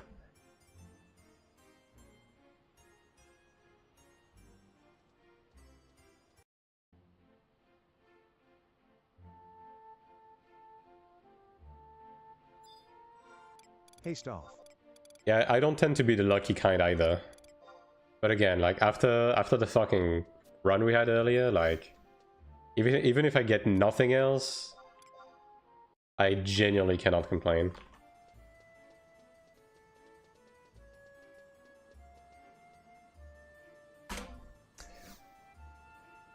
Alright, rise and shine.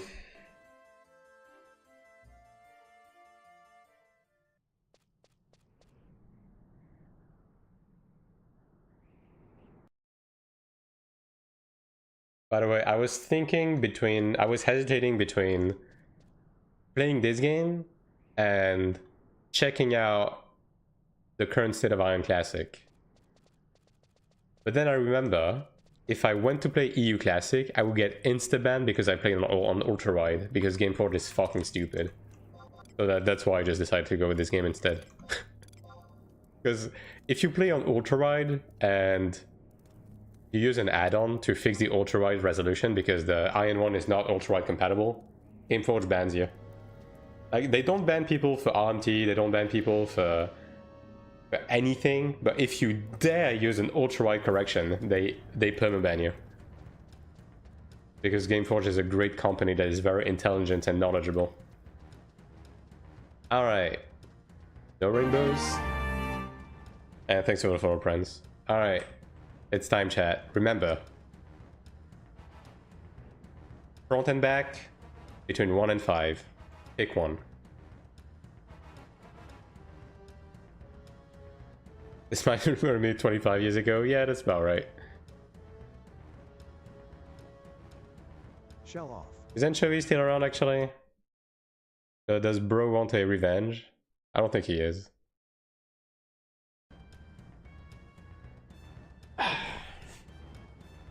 Shell off. But yeah, come on, don't be shy. Pick one, chat.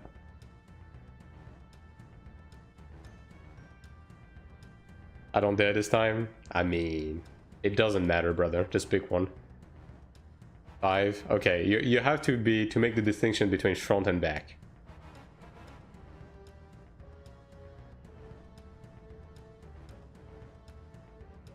Left to right, front and back, 1 to 5.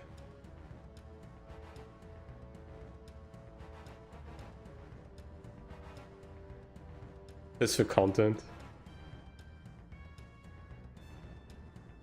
I mean, I'm on blue mage this time, surely. Left, brother. Either front or back.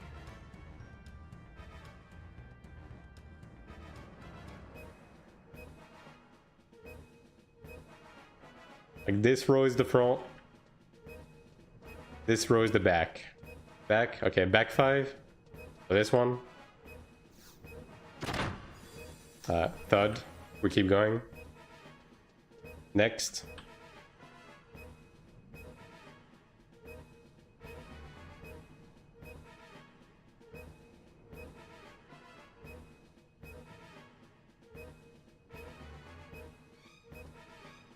Back full.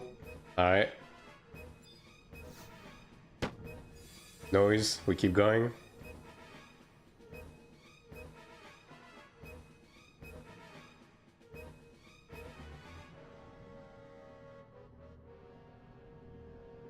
Front 3. Ooh. Bold one, bold one. I never like the middle one. Alright. Alright, noise, we keep going again.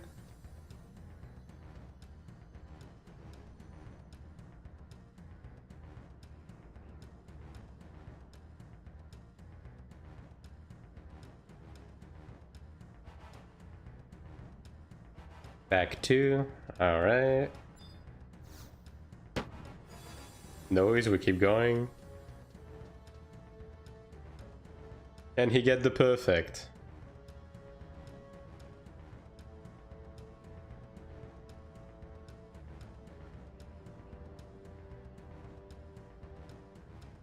Front 1.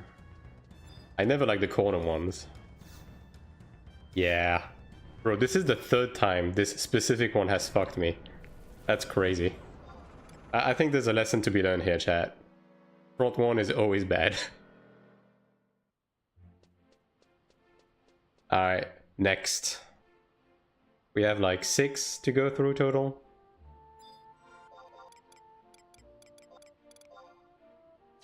I know freebie.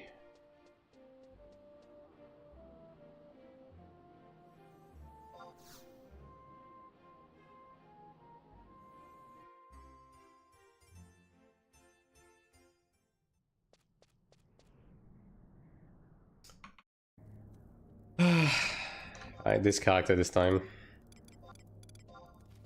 Bruh.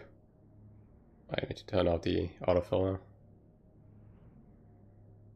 There you go.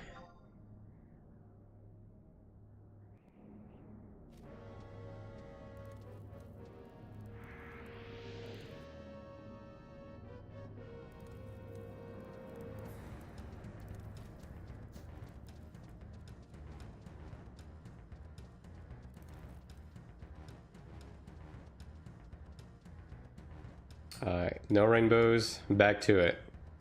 Chop chop, chat. Who wants to try this time?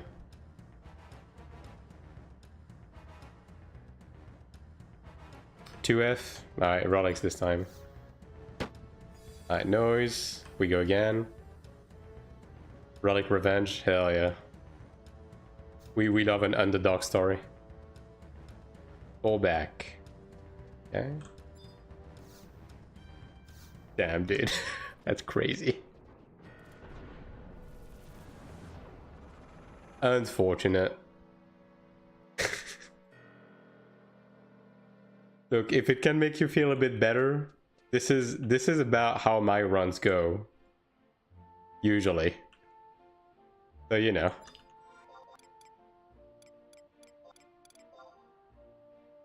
Orange juice. Great. Excellent.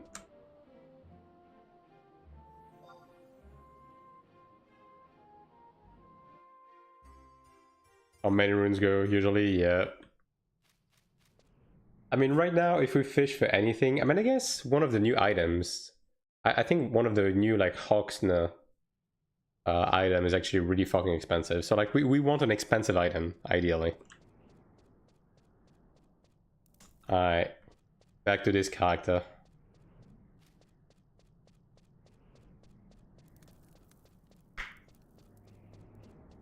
Why did I do wrong in the gaming world? Rather, quick reminder that I broke my Horn Dragon mace attempt. Did I not grab you all? Did I forget? Oh, maybe I forgot. Oh, I did. Oh yeah, I forgot. Okay, well, I guess I'll just run on this character again then. Whoops. Wait, did I also forget on this character? Bro, there's no way. Okay, well, I guess I just fucking forgot. Yeah, whatever. I just ran like a thief, dude. I just gave in my orb and I forgot to grab a new one. That's what happened when you don't play the game for a year.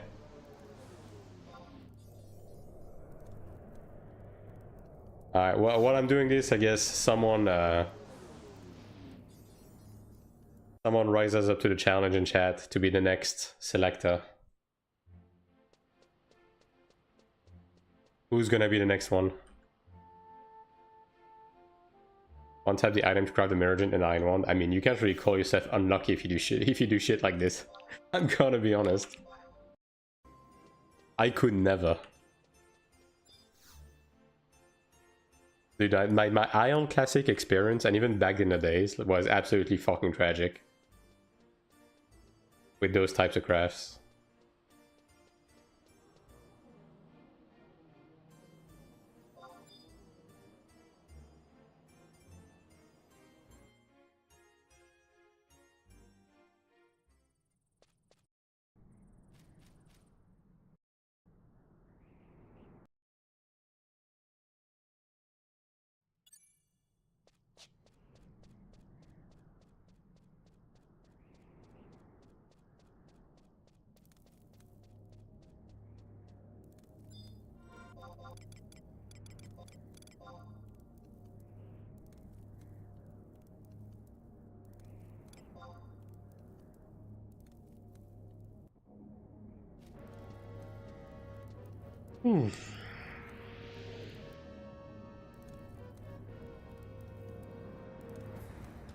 Gamma times 1 got nothing. Yeah, that's the classic, dude.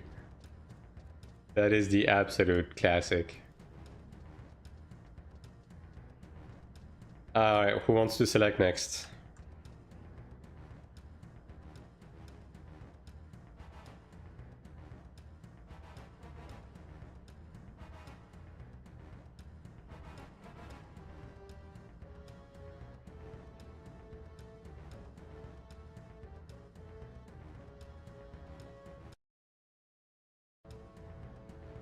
Anyone?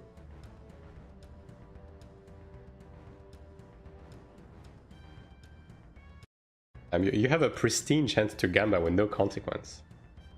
Front 4, there you go. That's better. Alright, noise, we go again.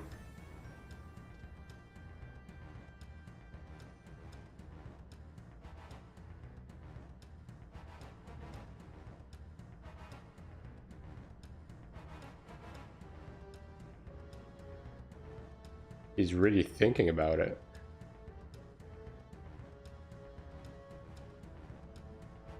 You guys want to tag team this? I mean, you can. I'll allow it. Front 5.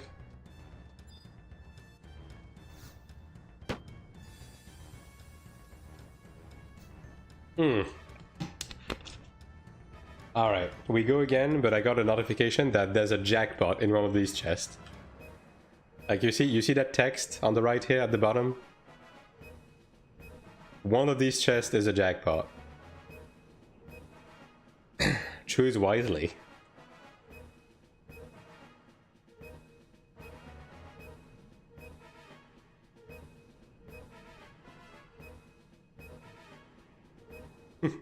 There will be no consequence. You will be banned.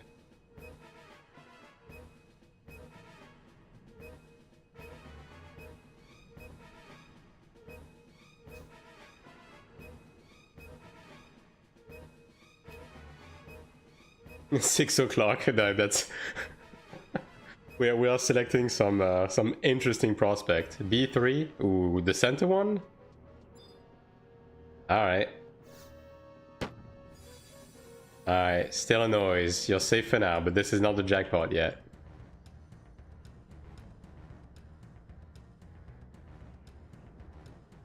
One of those will kill me. One of those is a jackpot. The tension is at its absolute highest right now.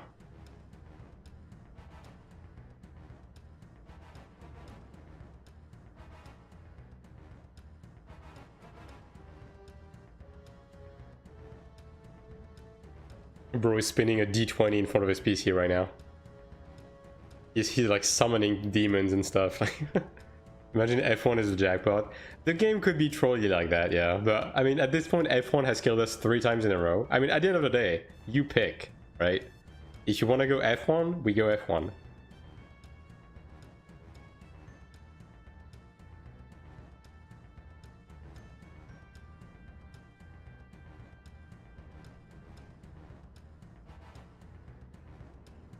Let's go. Alright. Confirm F1, just ready to make sure. You confirm your decision? Surely F1 can be mimicked 4 times in a row. Well, I've had situations where the mimic was the same in the same place 10 times in a row, dude. Thanks for the follow, Programmer Black. It's a good one this time? Alright. Okay, well, it's a noise.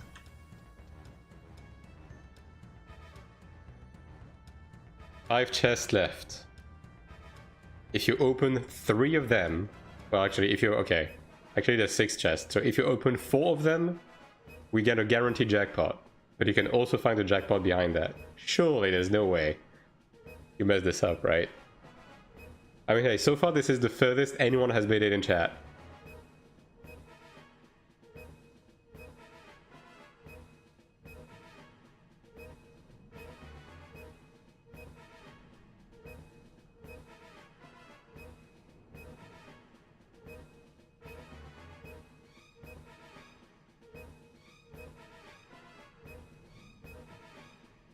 The entirety of chat is watching you.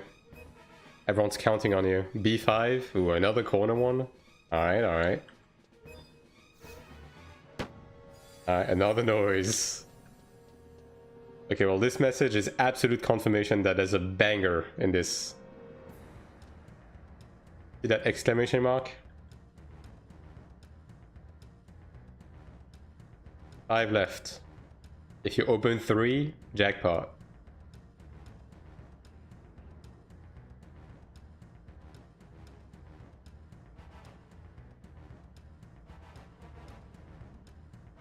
I can see your blood pressure like rising from here.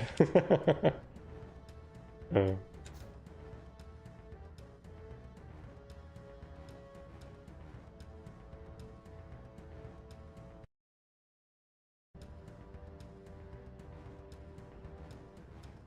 Alright, brother. Which one will it be? B2? Alright. B2 has killed us once. Nope. Unlucky.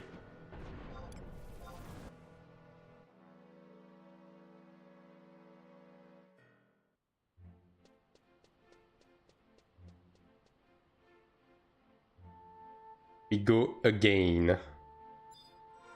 I mean, that was a good run, dude. Good run, good run.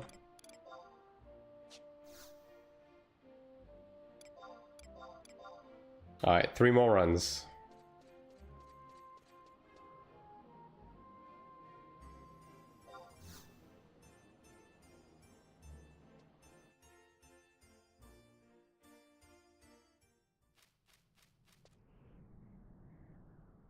You think we'll have more Gambas in 3 days because of reset? Good lord. That is a lot of Gamba.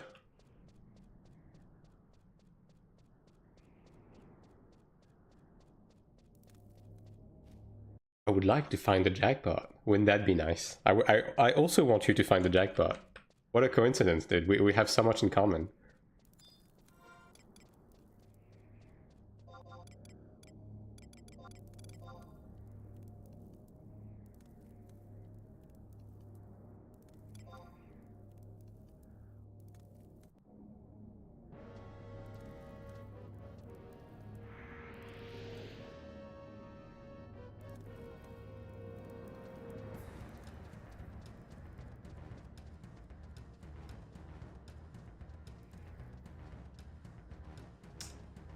Alright, no rainbows. We go again. Who's gonna do it? Who's done did it?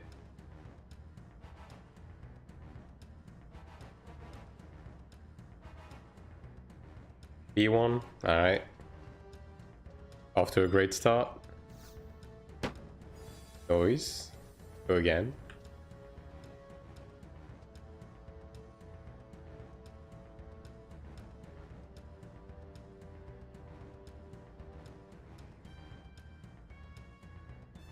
F3. We go again.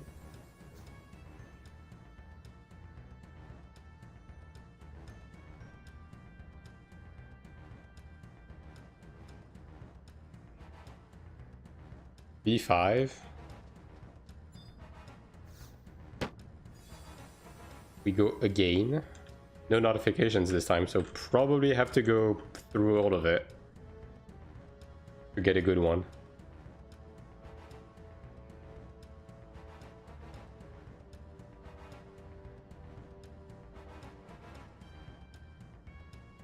F4, so this one. Alright, thud, we go again.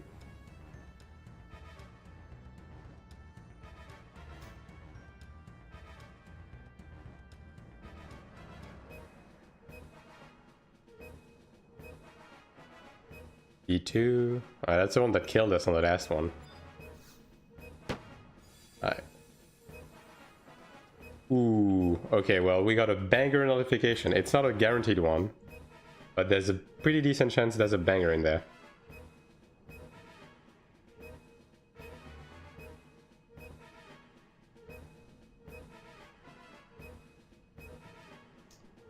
Five chests left.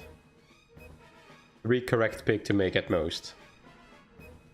B3, alright. Alright. 2 more to go.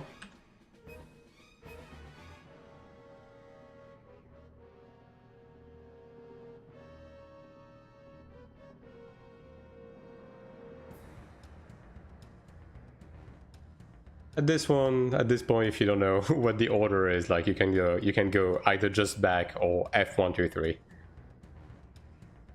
F1, ooh, the faded F1, dude. Okay, well, If the next one is correct, you win. It's a 1 in 3. What will it be? Would it be the back one? Or will it be one of the front ones?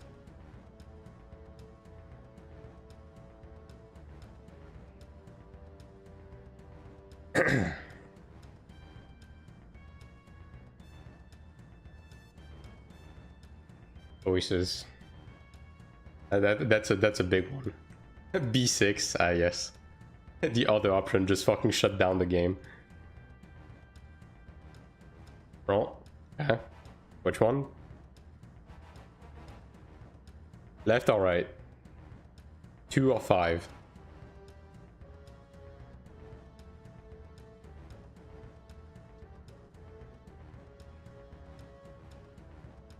Right.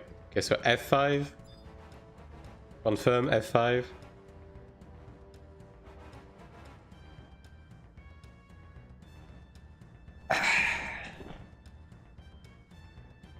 Alright.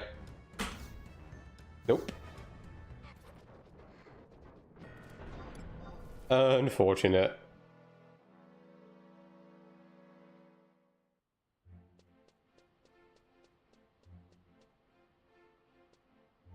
Sometime you lose, sometime you win, but you mostly lose.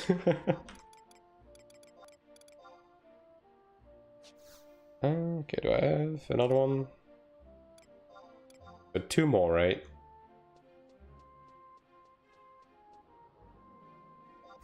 All of that hard work doing those monthlies. Haven't won a single time yet. 7 in a row, yeah, pretty good, pretty good. 1 away from guaranteed a guaranteed W, you know? Take those. Alright, go next.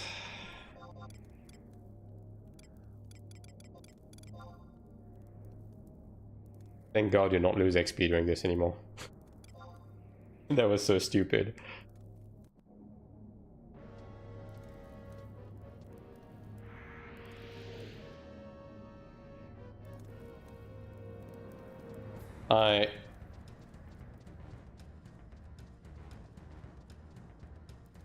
Someone owe up to the situation and pick next.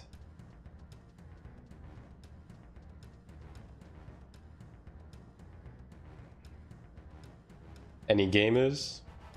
Any lurkers want to ride luck? If you win, and if you win big, you get a VIP badge.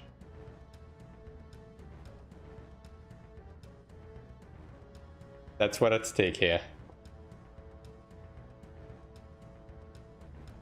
Is all the hurt? Yeah. Got close though, got pretty close. No. Alright, well, understandable.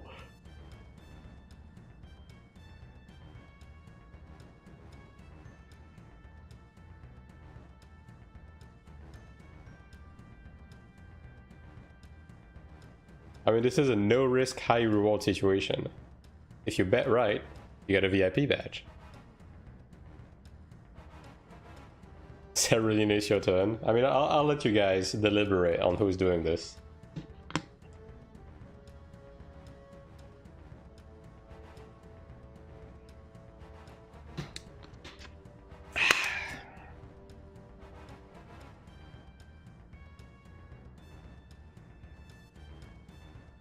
I mean, I have horrible Anji. Yeah. Everyone fucking says that in this chat. Just fucking put the fries in the bag and pick a chest, alright?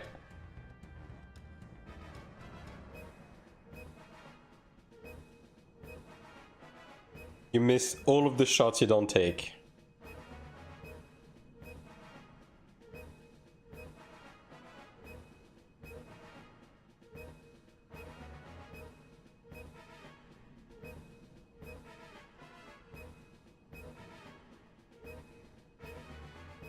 What chests are there? So there's 5 at the front, 5 at the back. So you say B1 through 5 or F1 through 5. And if I hit an impossible to gauge thud, we win. If you open 8 back to back, we win. F3, alright. Loud thud. Okay, well, I have to check if the loud thud pull is still the same as before. 1 second. Because if that's the case, I'm gonna stop. Let's see.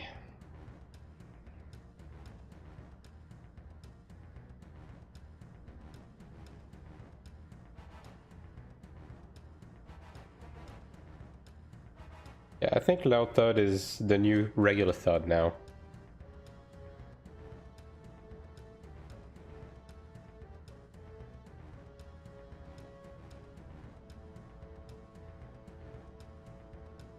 Alright, all the trove items, Rhoda, Orpheus Sash, can be Orpheus Sash, Volt items, Pulse items, and then it's Hoxna, Malignance, Tartarus. I mean, I could stop here, because it has a chance to be Orpheus, actually. Okay, you know what? I'm gonna let you choose. Do I just cash out with this chest that could be something nice, but there could be something better? Or do you keep going? I'll let you choose. How about that? And if it's a good item, you'll get your badge.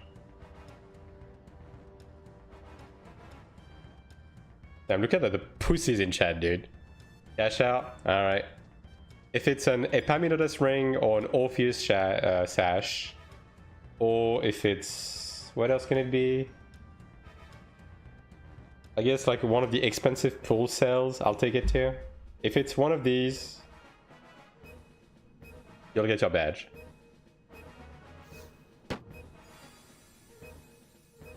Feels like a game show, yeah, that's the point.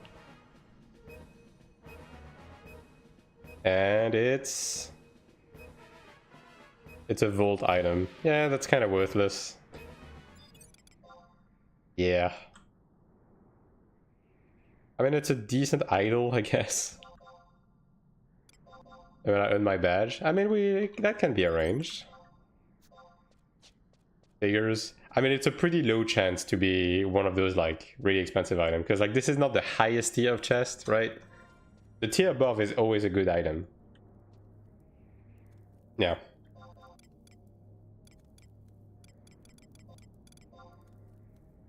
Alright, last orb. We deserve half a badge. Sure, dude. Do you mean just like the half a car in Wheel of Fortune? Yeah, you'll get your half a car, dude. Just it's gonna arrive in the mail anytime.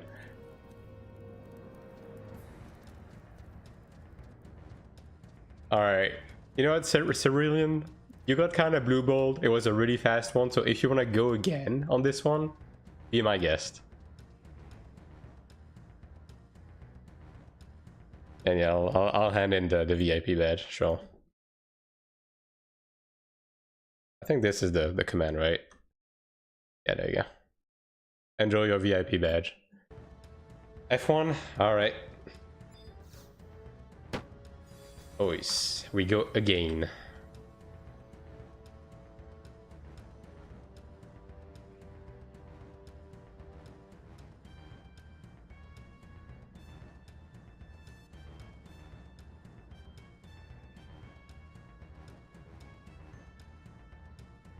F4, alright, staying at the front. We go again.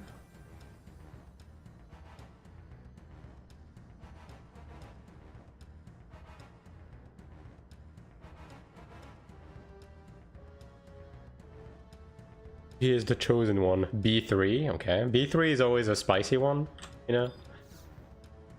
Nope. Well, unfortunate. Mods.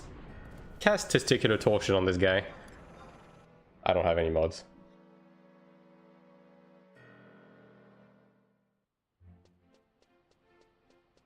I think that was all of the orbs, right? I believe it is everything. Okay, no freebies. I just have a key. Yeah. Alright, let me just open the key then. I mean, hey, Cerulean, you cashed out on one of them. You didn't win on the item loot. But at least you got a decent chest, alright? Could have been worse, could have been worse.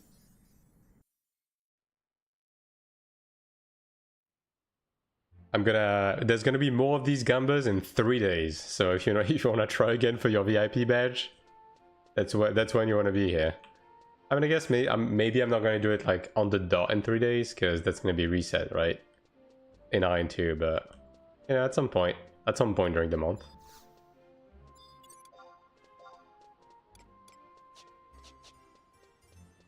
Yeah, I do have a lot of like chores I need to do before the end of the month, so yeah, I'm gonna need to play this game a decent amount before reset.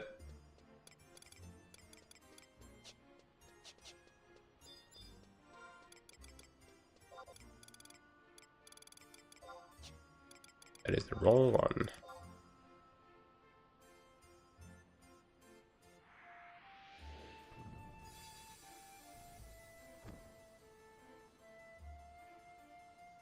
Panacea. You know what? I'll take it. I've gotten worse out of this.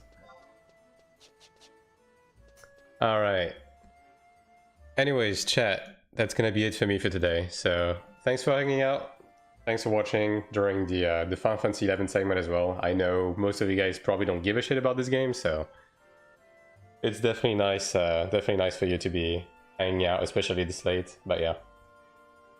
I'm probably gonna be taking a break tomorrow. I'm probably gonna be actually working on an AION2 video that's gonna come out tomorrow. So I guess look forward to that. And then other than that, I will be back on Tuesday for the usual, like, patch note stream, and then followed by the patch note video. So yeah, thanks for watching tonight. And if literally anyone new is watching right now, don't forget to follow the channel on both Twitch and YouTube. And I'll be seeing you guys then. GG's. Have a great rest of your day, and a good night if you're here.